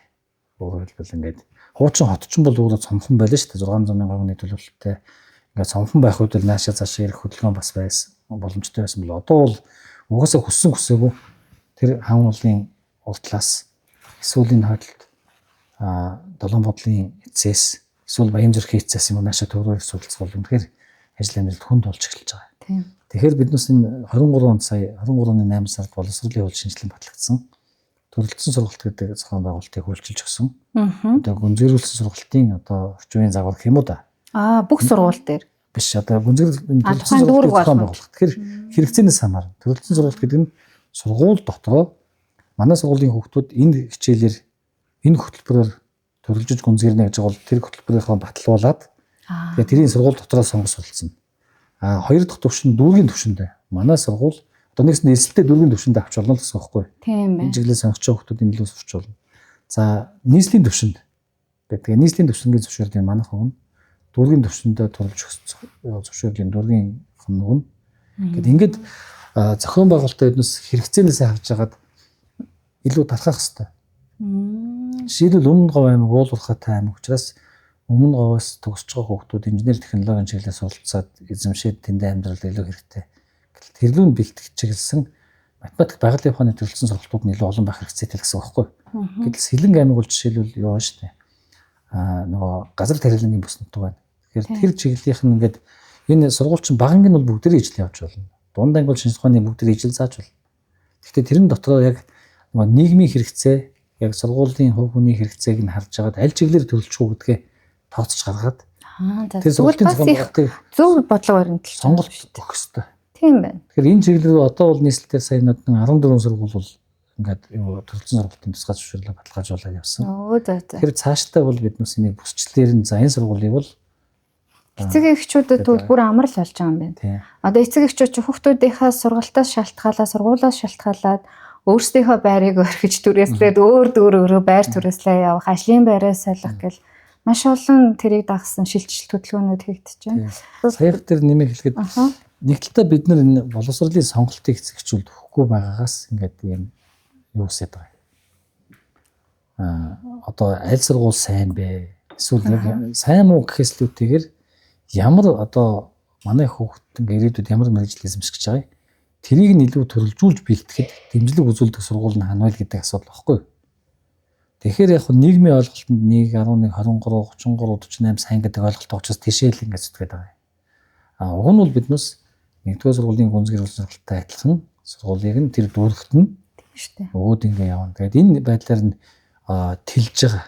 Одоо төлөвлөсөн сургалтуудыг нэмэгдүүлээд энийг бол ойрын жилүүдэд маш сайхан мэд. Тэгээд ахлах сургууль дээр нь бол ахлах дээр ялангуяа нэг л хүчтэй хийх хэрэгтэй. Ягаад гэвэл багангид бол нэг төрөлж явах шаардлага. Угаасаа төрөлцсөн сургалтыг багангид төрөлжчихсөн сая. Баг дээр бол одоо бүгдээрээ ингээд яг хүн яаж сурд юм бэ? Суурь ээжлээ бай. Ахлах дээрээ бол илүү жоохон төрөлжий гэдэг юм бодлого цаашаа нэлээд. Хоёр дахь их чухал асуулт байна. Юу вэ гэхээр онцгой хэрэгцээтэй буюу одоо хүмүүсийн хэлснээр хэлж заншснаар бол хөгжлийн бэрхшээлтэйгээ дандалтай онцгой хэрэгцээтэй сонсголын байна уу, харааны байна уу. За эсвэл эцэг их нь одоо харах боломжгүй эмзэг бүлгийн ч гэдэг юм уу. Ийм хүүхдүүд рүү чиглэсэн ийм хүүхдүүдийг тэгш хүртээмжтэйгээр боловсрал авахыг чиглэсэн ямар бодлого байгаа вэ? Одоо эцэг эхчүүд мэдэхгүй байж магадгүй. Би айгүй одоо хүмүүнлэгийн ажил хийгээ явж байхад миний хүүхэд одоо уг нь юм ойлгохоо сонсдог. Гэхдээ ингээд сургууль сурах боломжгүй. Би ингээд өдөржин хэвтдэг гарч чаддгүй. Тэгээ дагаад би ажилгүй гэдэг асуулт юугаар ирдэлтэй. Тэгэхээр яг ийм хүүхдүүд рүү чиглэсэн ямар бодлого баримталж байгаа вэ? Энэ дээр тэгш боломж, тэгш байдал гэж хоёр ойлголт байгаа. За тэгш боломжийн л илүү тайлбарлая. За. Бүгдэнд нь ирээдүйд нийгмийн амьдралд одоо ижил төвшөнд ажиллаж амьдрах суурь нөхцөлийг өгөхийн тулд эхнээсээ үүссэн тэр ялгаануудыг дэмжиж зохицуулах тухай ойлголт байна. За. За жишээлбэл төрхөөсөө одоо хөгжлийн бэрхшээл гэдэг нэг бэрхшээл байна шүү дээ. Жишээлбэл ингээ харааны бэрхшээлтэй байна төрөлхийн. Тэгээ энэ хүмүүс нийгэм биднес цуг амьдрын шүү. Тэгэхэд амьдрахад нь тэр хүүхдүүдийн тэр харааны бэрхшээлийн энэ биднес багасгасан тэр одоо сургалт болон нийгмийн дэмжлэгийг зохицуулж өгөх хэрэгтэй. Бусдантай барьцуулахгүйгээр. Тэгэхээр ингээд хөгжлийн бэрхшээлтэй хүүхдүүдийн асуудлыг бол сургалтын зохион байгуулалтаар хуучин яаж шийдэжсэн бэхээр тусгай сургуулиуд байх болчихдог байсан. Тийм. Тэгэл харааны бэрхшээлтэй хүүхдүүдийг нэг дор гэдэг бэрхшээлүүдээр ангилаад ингээд явсан чинь яг хуу сайн тал нь юу гэхээр суралцах үйл нь бол яг тусгаас авчиндаа болчихж байгаа. Гэтэл сая нэг боловсролын хандлага ингээд олон улсын чиг хандлагатайч нийцээд энэ одоо манай боловсролыг өөрчилчихсэн нийгэм дараа биднес цуг амьдрын шүү дээ. Тийм шүү дээ. Дандаа хараагүй хүмүүстээ нэг дор байхгүй шүү дээ. Тийм шүү дээ. Тэгэхээр нийгмийн харилцаа нь боловсролын чинь бас нэг хэсэг болцсон учраас ямар өөрчлөлтүүд орж ирсэн бэ гэхээр ер нь хөгжлийн бэрхшээлийн дундаж байх хөнгөн хэлбэрийн байх юм бол эрдэнэ сургуулиуд сургая. Хаштал хамт байгаас ч тэрийн онцлогоо тохирлоо. За нэлийн ийм одоо хүнд хэлбэрийн байх юм бол тусгаалсан сургалтаа зохион байгуулъя гэдэг. За ингээд улсын сургуулиуд, эрдэнэ сургуулиуд, хувийн сургуулиуд ингээд альж сургуулиуд төр энэ хөгжлийн одоо бэрхшээлтэй хүүхдүүдийг сургаж эхэлсэн. За үүнээс үүдээд зөндөө олон орчлтууд орж эхэлж байгаа. Энэ хэдэн оноос эхэлсэн бэ? Ер нь сүүлийн жилүүдэд явж байгаа шүү тий. Энэ дээр тусгайлсан одоо боловсролын яамнаас төсөлж явж байгаа. Одоо JICA-гийн Японтай хамтарсан төслүүд за хөгжлийн бэрхшээлтэй хүүхдтэй яаж ажилтгийг багшд нь арга зүйн зааж өгч байгаа улсын сургуулиуд дээр тий. Эцэг эхт нь бас энэ хүүхдтэйгээ яаж ажиллахыг зааж гин. Хүүхдэд нь ч гэсэн сурах үйл дээр нь ингээд явж гин. Дээр нь сургалтын хэрэгслүүд нь өөрөхгүй энэ ч ашиглах. Гэт ингээд энэ юунууд нийгмийн ойлголт бол ямар ч байсан баг сургууль болгоомжихгүй байгаа шүү. Энэ бас нэлээд ихсэж байгаа. Гэхдээ нөгөө бэрхшээл гэдэг бидний суучны хүн дээр аваад идэгсэн бол одоо ингээл харааны одоо харах төвшин бага байх юм бол чинь бэрхшээл болж эхэлнэ. Үүнээс гадна шинээр дахиад суралцсан бэрхшээл гэдэг асуудлууд байгаа. Сурах уулыг өөр эзэмшигтэй холбоотой хүний онцлогоос хамаарат бэрхшээлтэй. Тэгэхээр энэ бэрхшээлүүдийг биднээс ингээд ангилаад тэгээд мэдээж нийслэлд чинь холоор бүгднлүүн зөөж боломж учраас ойрхон сургуулиуд руугаа суралцах нөхцөлийн дэмжээд ингээд зохицуултууд хийгээ явж байгаа. Яг нийгмийн хандлага бол баг багаар зөвшөөрөд ойлгоод ингээд явж байгаа. Үүнтэй холбоотой яг ийм хүүхдүүдтэй ажиллаж байгаа багш дээр нь тэр цалин санхүү төсөв зохицуулт нэмэгдлээд нүс гэдэг ингээд хургаанууд бол ямар ч гэсэн хийгээд эхэлсэн. Гэхдээ ийм хүүхдүүдийн тоо бол нэмэгдээд байна. Харин тийм одоо ингээд онцгой хэрэгцээтэй хүүхдүүд за аутизмтэй тий хөнгөн хүн төлбөр ингээд тэнгууд хувийн сургуульд ингээд мөнгөний төлөөд төлсөн ч гэсэн авахгүй гэдэг тий. Үгүй манай эцэг эхчүүд хандлага гаргаж байна гэдэг чинь. Бид нар бол уг хүнлэг энэрэнгүй нийгмийг зорж байгаа шүү дээ. Тэгээ саяхандаа бас яг энэ талаар бид эцэгчүүд ярилцчихсан байхгүй. Тэгэхээр харьцангуй энэ тал дээр бас бодлогын төвшөнд бол их сайн анхаарч байгаа юм байна. Тийм. Тэгвэл нөгөө одоо манай дээр ирсэн одоо боловсролын газар дээр ингээл одоо нийгмийн нийслэлийн бүхий л асуудлаар гомдсан дээр нь шиг хэмжээгээр биднээс ингээд аваад үзчих яг тэрэн дотор бас их нөгөө ээж аав нарын одоо тийм төлөвшөл ертөнцийг харах өнцөг гэдгээс хамаарат янз бүр байна. Тийм шүү дээ. Одоо зарим эцэгч бол хөгжлийн бэрхшээлтэй хүүхдтэй би сургамааргүй байна гэсэн юм бол санал тавьсан эцэг байдгийг амьдрал дээр. Тэгэхээр бид бол ер нь бүгдэрэл угаасаа хөгжлийн бэрхшээлтэй ч бай, баянч, ядууч энэ Монголд бол амьдрын шүү дээ. Тийм шүү дээ. Тэгэхээр бид нар бас биеийнхээ хүнлэг харилцах хэрэгтэй. Тэгээ өөрийнх нь хүүхдийн бие бол яах юм бэ? Тэгэхээр бид бол аль болохоор эцэгт нь ойлгуулах, сургууль багш эцэгхээр дамжуулж.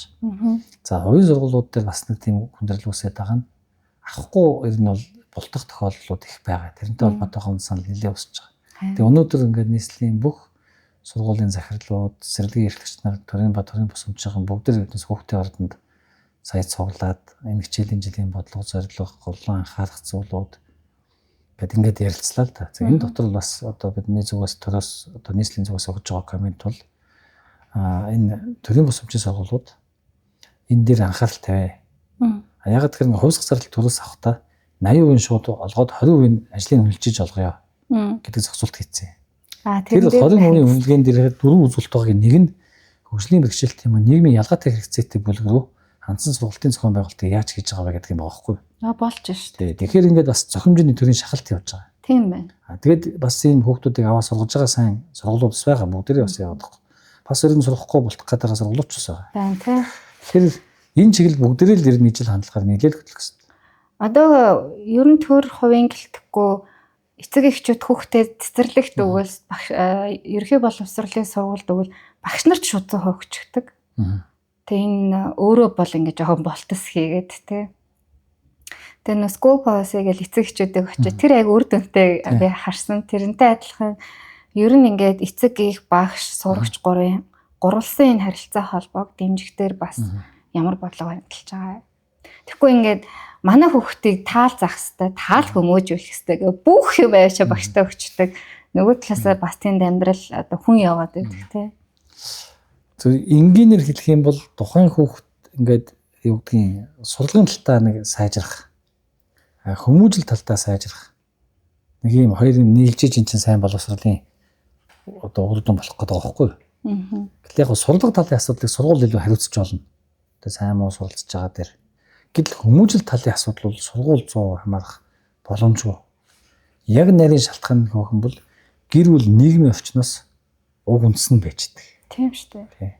Тэгэхээр хүмүүжил талын асуудлуудыг бол биднес хамтарч хийхээс өөр замгүй.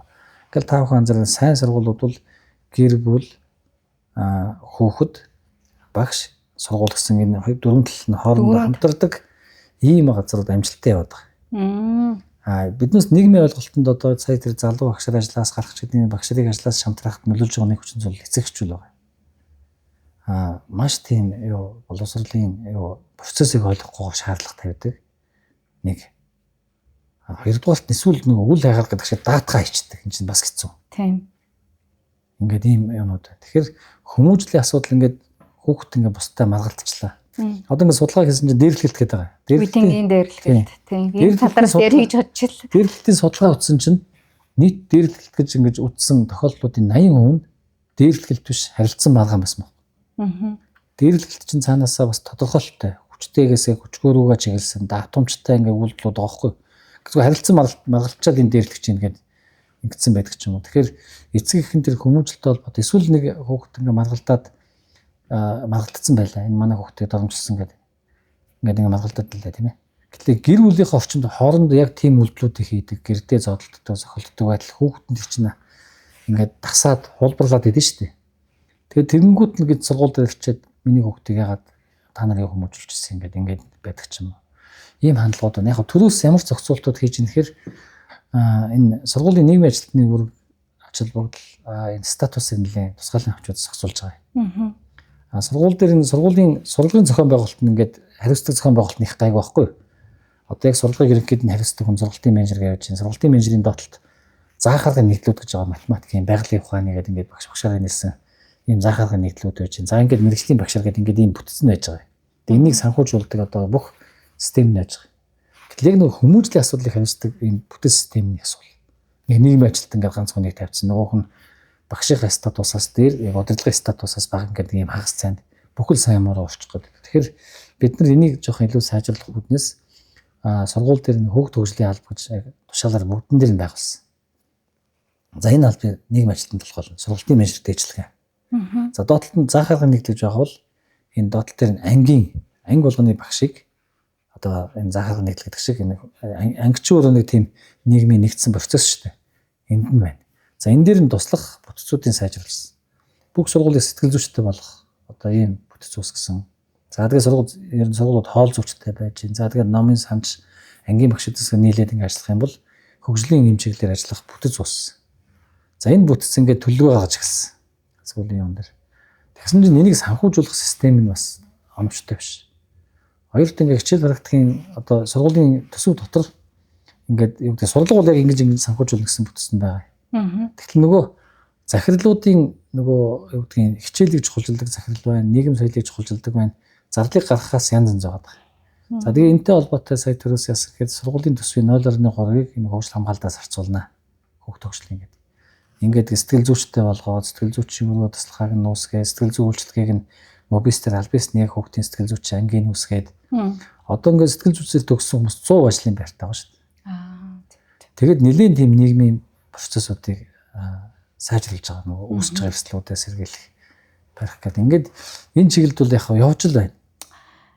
Одоо нэг ярих чагаад бол хүнд сэдв. Би яг нөгөө хүүхдийн чиглэлээр үйл ажиллагаа явуулдаг байгууллагуудын янзжсэн. Тэгээд ер нь бол энэ нийгэмд хамгийн хүчирхийлэлт бие сэтгэл оюуны хүчирхийлэлт орж байгаа хүүхдүүд гэдэг бага насны хүүхдүүд.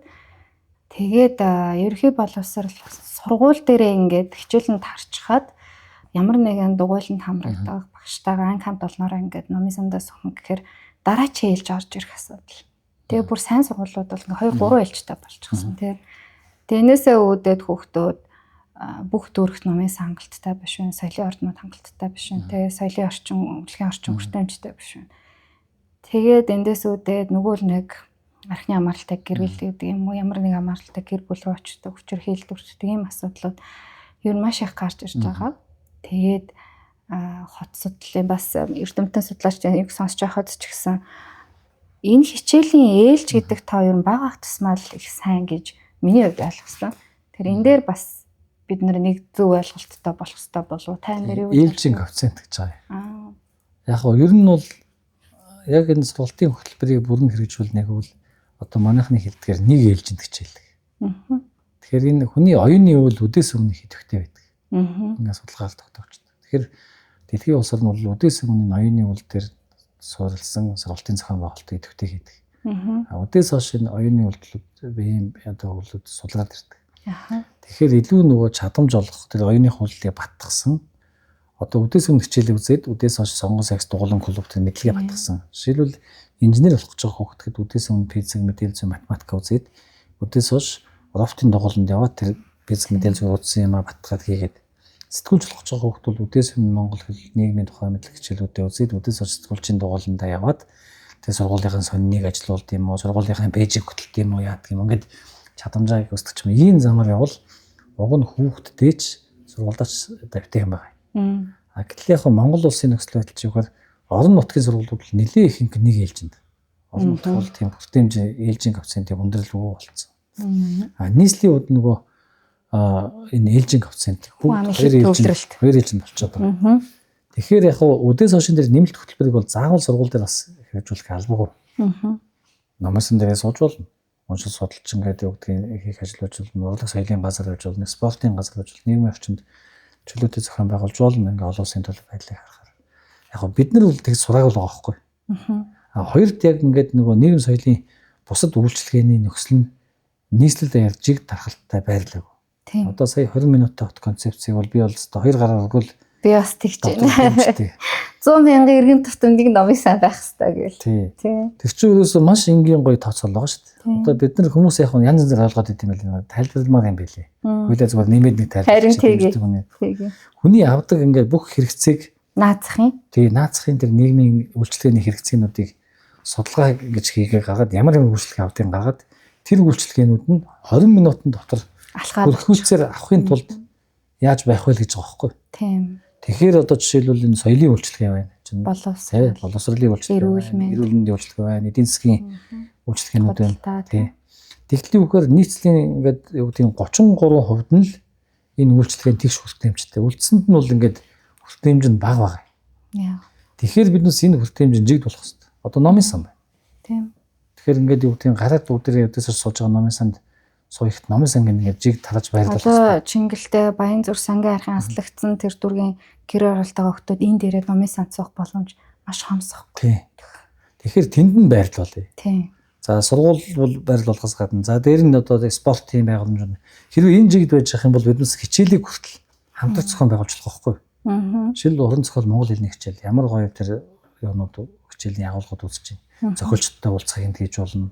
Тэ? Гүдэр зохиолыг үргэлжлүүлж бичих, хураангуйлж бичих, дэлгэрүүлж бичих, зохиолыг тэ одоогийн цаг дээр шилжүүлж зохиож бичих цаг үеийг өөрчилж.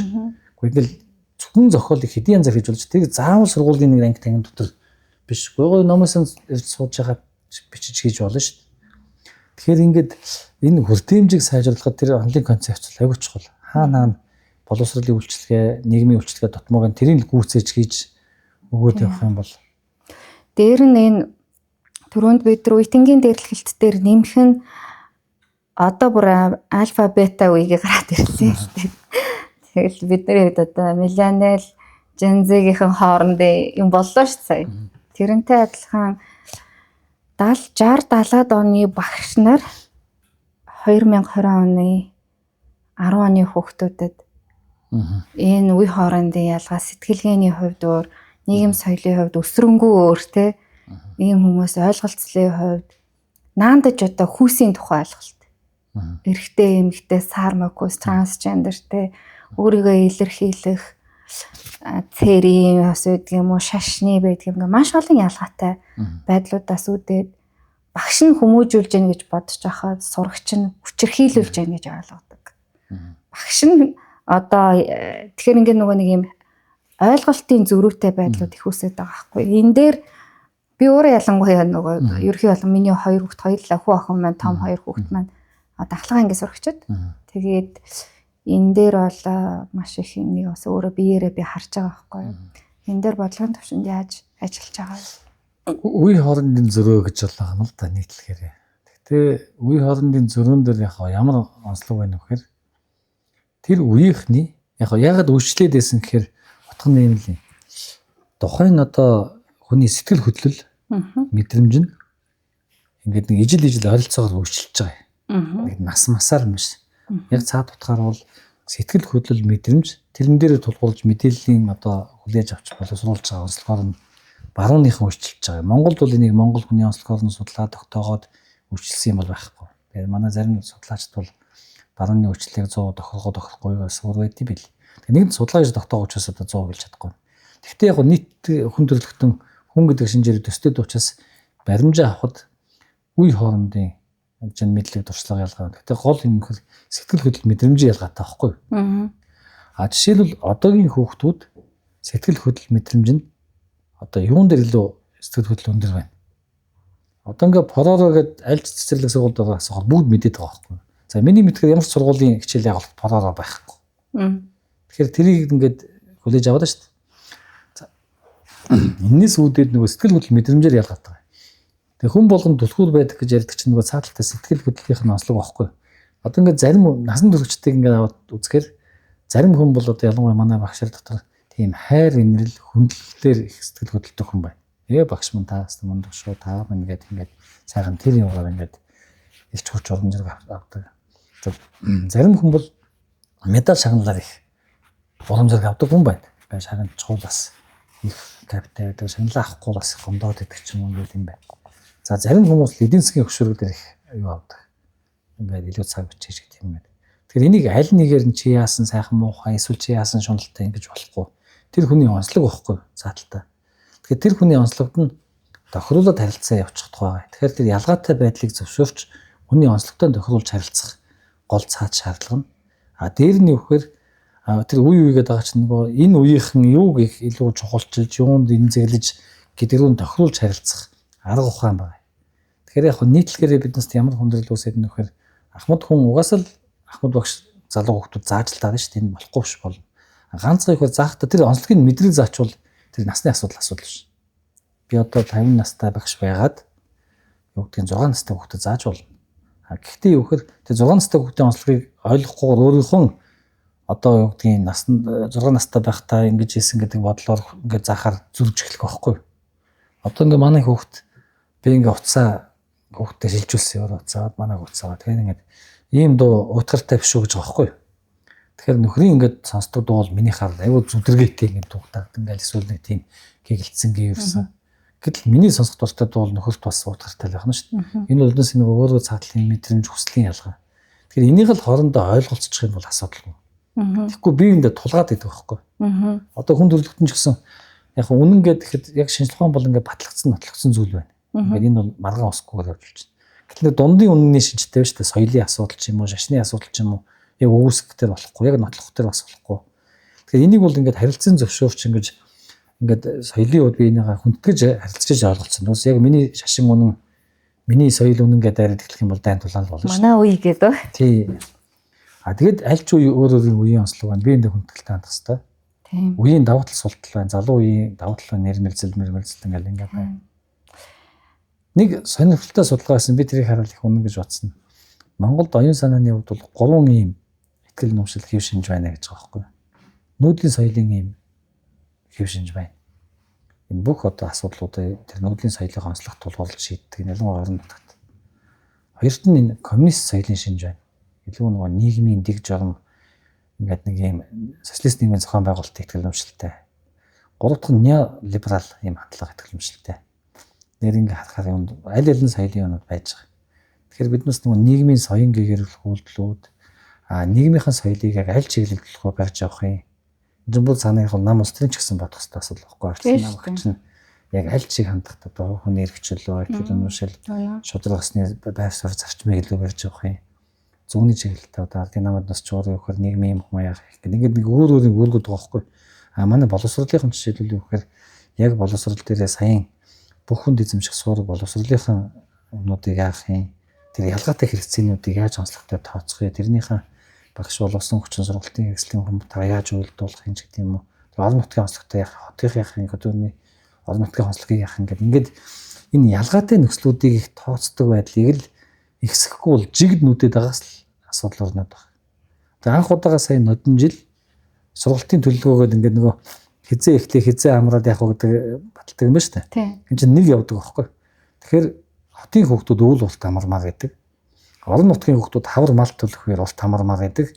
Дундуур нэг шийдчихээр аль нэг тал нөхөрөд байдаг. Тийм. Анх удаа нодонгоос ялгаатай шийдэж гисэн. Сургалтын төлөвлөгөө 2 янз байна.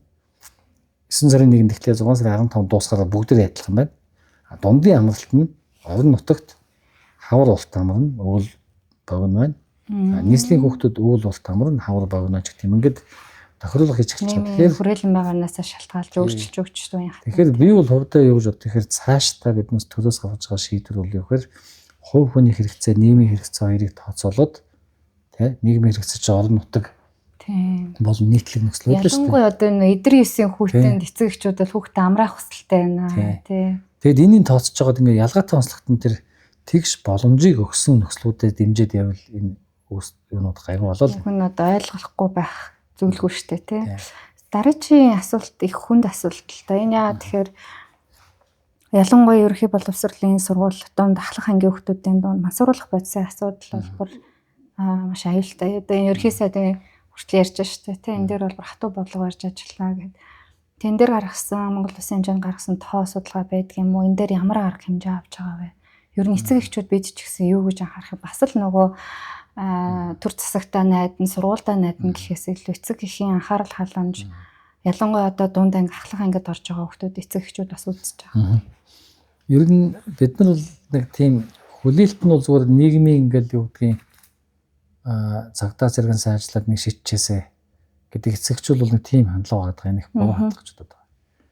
Хамгийн гол хориглолт бол хүүхд өөрөө ихгүй оюун санаандаа юу болохгүй гэдэг хязгаараа яаж тогтоосноос хамаарна. Энэ хязгаарыг тогтооход эцэг их сургууль, гэр бүл нийгэм авчин аль аль нь л хичээж энэ соёлыг уусгах. Түүнээс бүгдийг хориглоод ихгүй байгаад. Тэгээд нөгөө талдаа бас ахын хэрэглээтэй хамаарат байгаа. Энд чинь өөрөө өвтгтэй үнэтэй байгаад шүү дээ. Тийм. Тэгэхээр эндээс нь хамаарат ер нь шалтгаан ер нь үр дагавартай наслууд авах шалтгааныг судлаад үнэхээр мэдээлэл угаасаа болж саваг үтж яваад ийм дуртууд байгаа юм уу?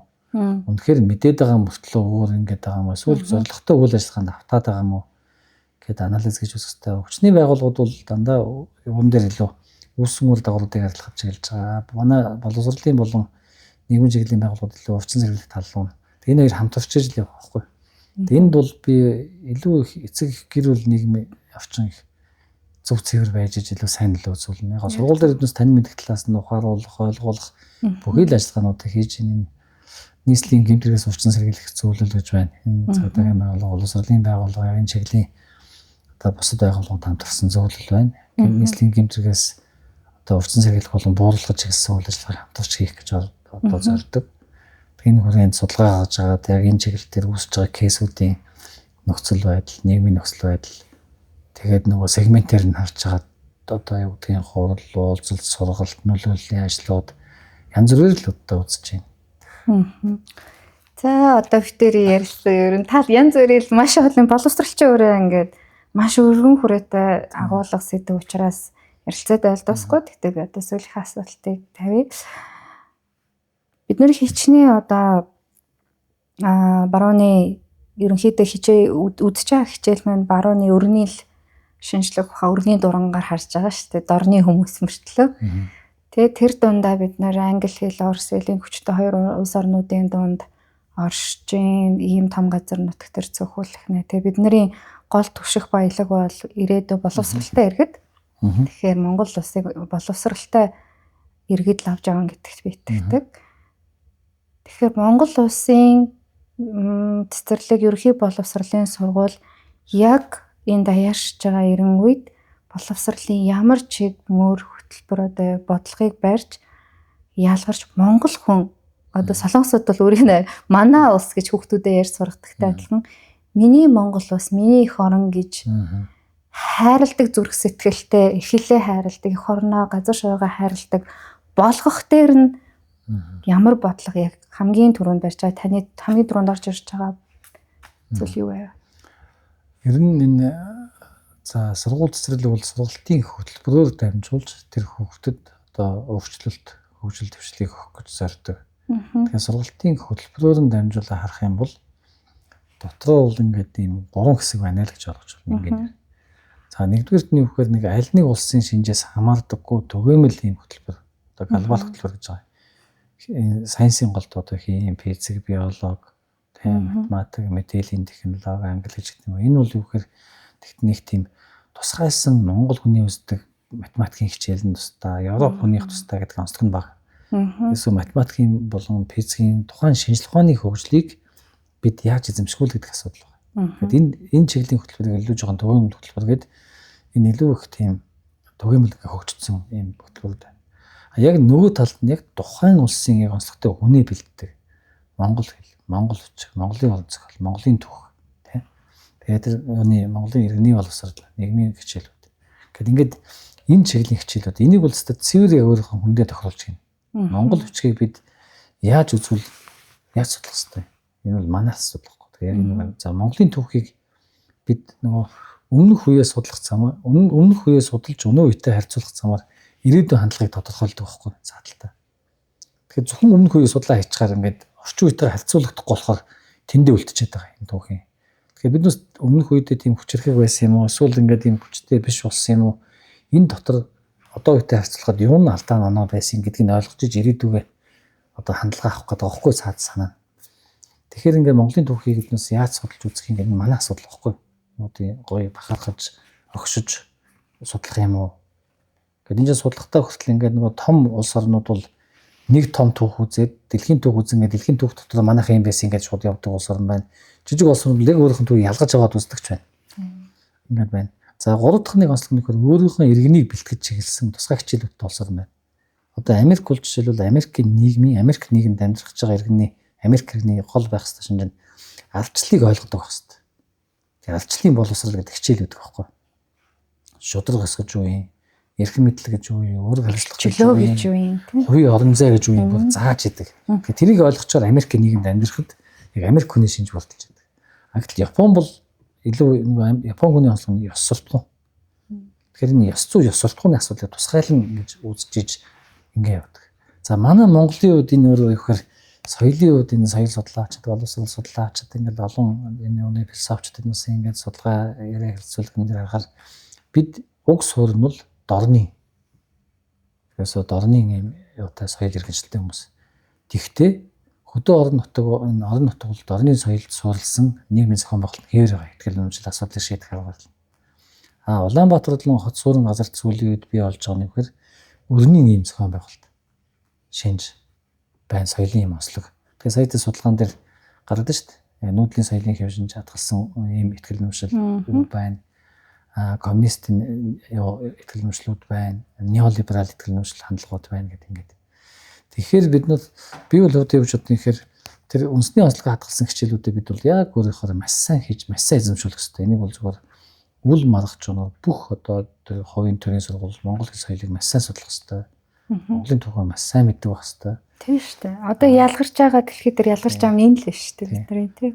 Тэгээд иргэний боловсрол гэдэг хичээл байгаа. Энэ би одоо бас хөтөлбөрийн багт нь ажиллаж байсан. Энэ одоо бас их маргаантай сэдв байгаа. Одоо ч сайн зэгцсэн гэж бодохгүй. Яасан гэхээр яг Монгол хүн яг бусдаас юугаар ялгаатай яг ямар болгох юм гэдэг асуудал байгаа байхгүй. Тэгээд дээр үед нэг ажлын хэсэг гарсан. За тэгэл миний бодлоор тухайд хамгийн нийгмийн шилдэгүүд орсон. За соёлын талаас Жансан наргуу орсон. За Муйсаас Чамээ багш орсон. Соёлын төв Юндан Батгуу орсон. Шашны талаас Пүрэв Батлан орж ирсэн. За энэ боловсролын хөрөлнгөөс Пүрэв багш орж ирсэн гэл ингээд. Тэгэд нэг судалгааны ажлууд хийгээд Монгол хүний онцлог юу байна? Тэрийг нэг Монголын онцлогтой хөтөлбөр агуулгатаа шингээж авъя гэдэг зорилгоор явсан байхгүй манай нийгмийн хамгийн томчул. Тэгээ Монгол хүнд бол нэг 3 чиглэлийн онцлог байна гэж гаргаж ирсэн. Нэгдүгээрт нь Монгол хүний нэг тийм зан суртахуун арай онцлогтой юм байна. Энэ дотор ахчлах дүүчлэх ёс. Багш шавийн барилга, удам мургийн гэдэг ч юм уу гэдэг нэг бүлгэрх систем ч гэдэг юм. Энэ цааталтаа задлаад үзэхээр ингээд ийм онцлог байгаа. Европ бол өөрнийх нь бол энэ стилүүд нэр ингээд юу гэдэг юм. За энэ нэгдэх аялгаа. Хоёр дахь нь юу гэхээр энэ нөгөө амьдрах хэв маяг. За энэ дотор юу гэхээр байгальтай харилцах энэ мал амьтантай харилцах энэ одоо юу гэдэг нь таван шум мал нүүдлийн соёл энэ өөр. Ер нь бол гол санаа жишээл энд юу гэхээр байгаль дээр төвсөн бүх амьтан бол адилхан хүнтэй адилхан амьд амьтан гэж үзээд адилхан амьдрахыг зөвшөөрнө. За гурав дахь нь одоо их өөрөмц бидний улсын ихтгэл үнэмшил бахархал их өөр. Одоо юу бахархах байх гэдэг чинь өөрнийх нь бол ойлгохоор юмар бахархах шүү дээ одоо.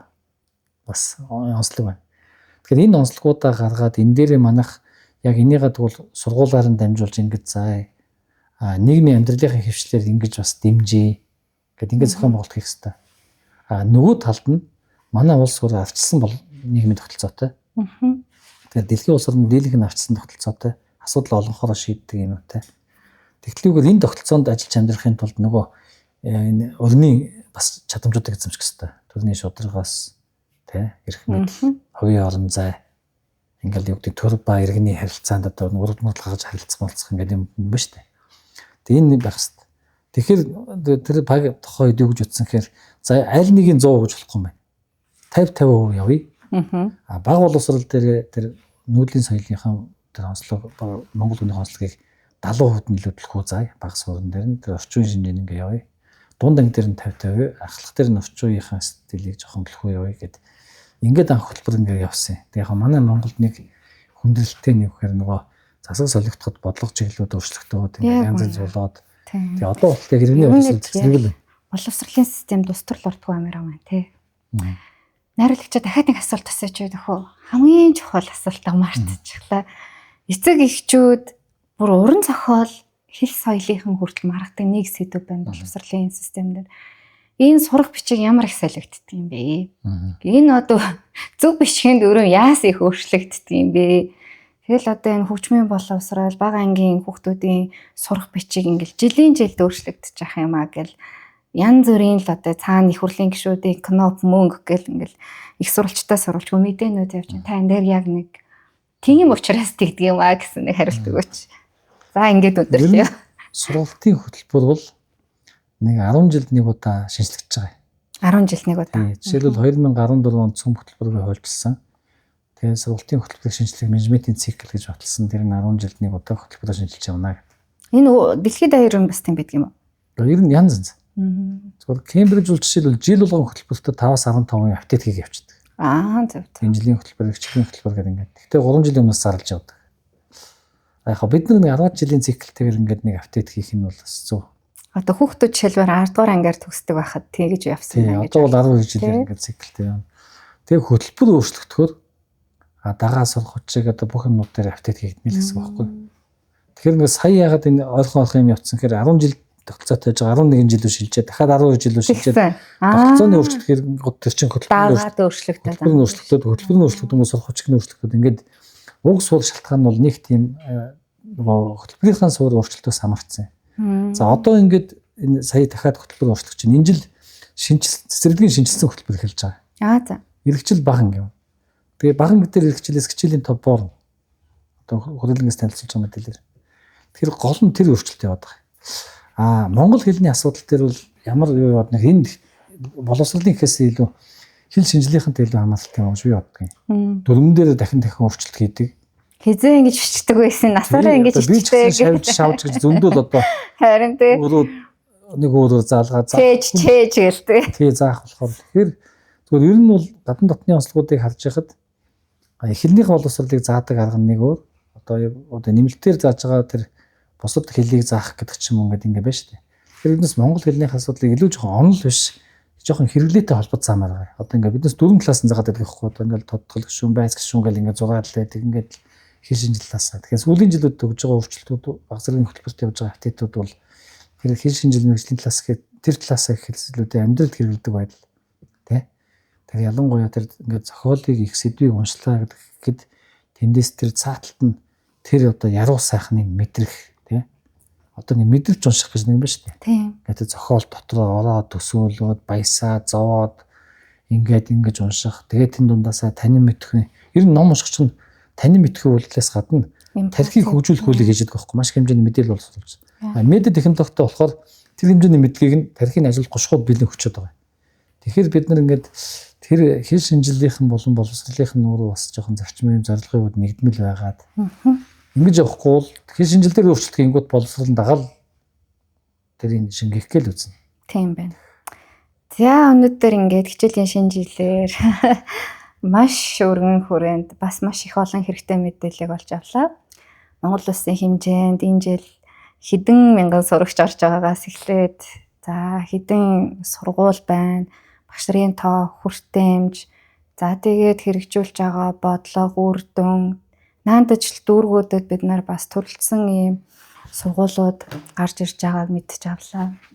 Боломжтой болж байгааг мэдэж авч байна. За тэгээд баг гэлтгүй дэлхийн хэмжээ маш том амжилтуудыг гаргасныг олж мэдлээ. Тэгээд цаг зав гаргаж оролцсонд маш их баярлалаа амар төвшин дарагт. Тэгээд ер нь номын сангийн зочин подкастын маань гол зорилго болохоор мэрэгжлийн дуу хоолойг их сурвалжтайгаар нь хүргэх. Тэгээд энэ удаад бол эцэг их эргэн бүрээд хамгийн чухал сэдэв болох боловсролын талаар ярилцлаа. Тэгэхээр хүүхдийнхаа боловсролыг зөвхөн цэцэрлэгийн багш, ерхий боловсролын сургуулийн багш нарт даатахаас илүү эцэг эхийн өөрсдийн өдөр тутмын үйлдэл хандлага, ёс зүйгээс тухайн хүүхдийн хүмүүжил Монгол Улсын ирээдүй хамаарна. Нөгөөтэйгээр бас багш нар доод үеийнхнийхээ сурагчдын хамт ажиллаж байгаа үеийнхнийхээ үе хоорондын ялгааг ойлгож ер нь цөөхөн монголчууд нэгэнтэй хүндэтгэлтэй, хайртай байгаасай гэж хүсэж нэвтрүүлгийг хийлээ. Тэгээд цашнаар орсон дахин талархал илэрхийлье. Тэгээд одоо энэ завшааныг ашиглаж манай подкастыг өндөрлөх одоо үгийг хэлнэ хэмээн хүсэж байна. За баярлалаа сурж оролцуулсанд.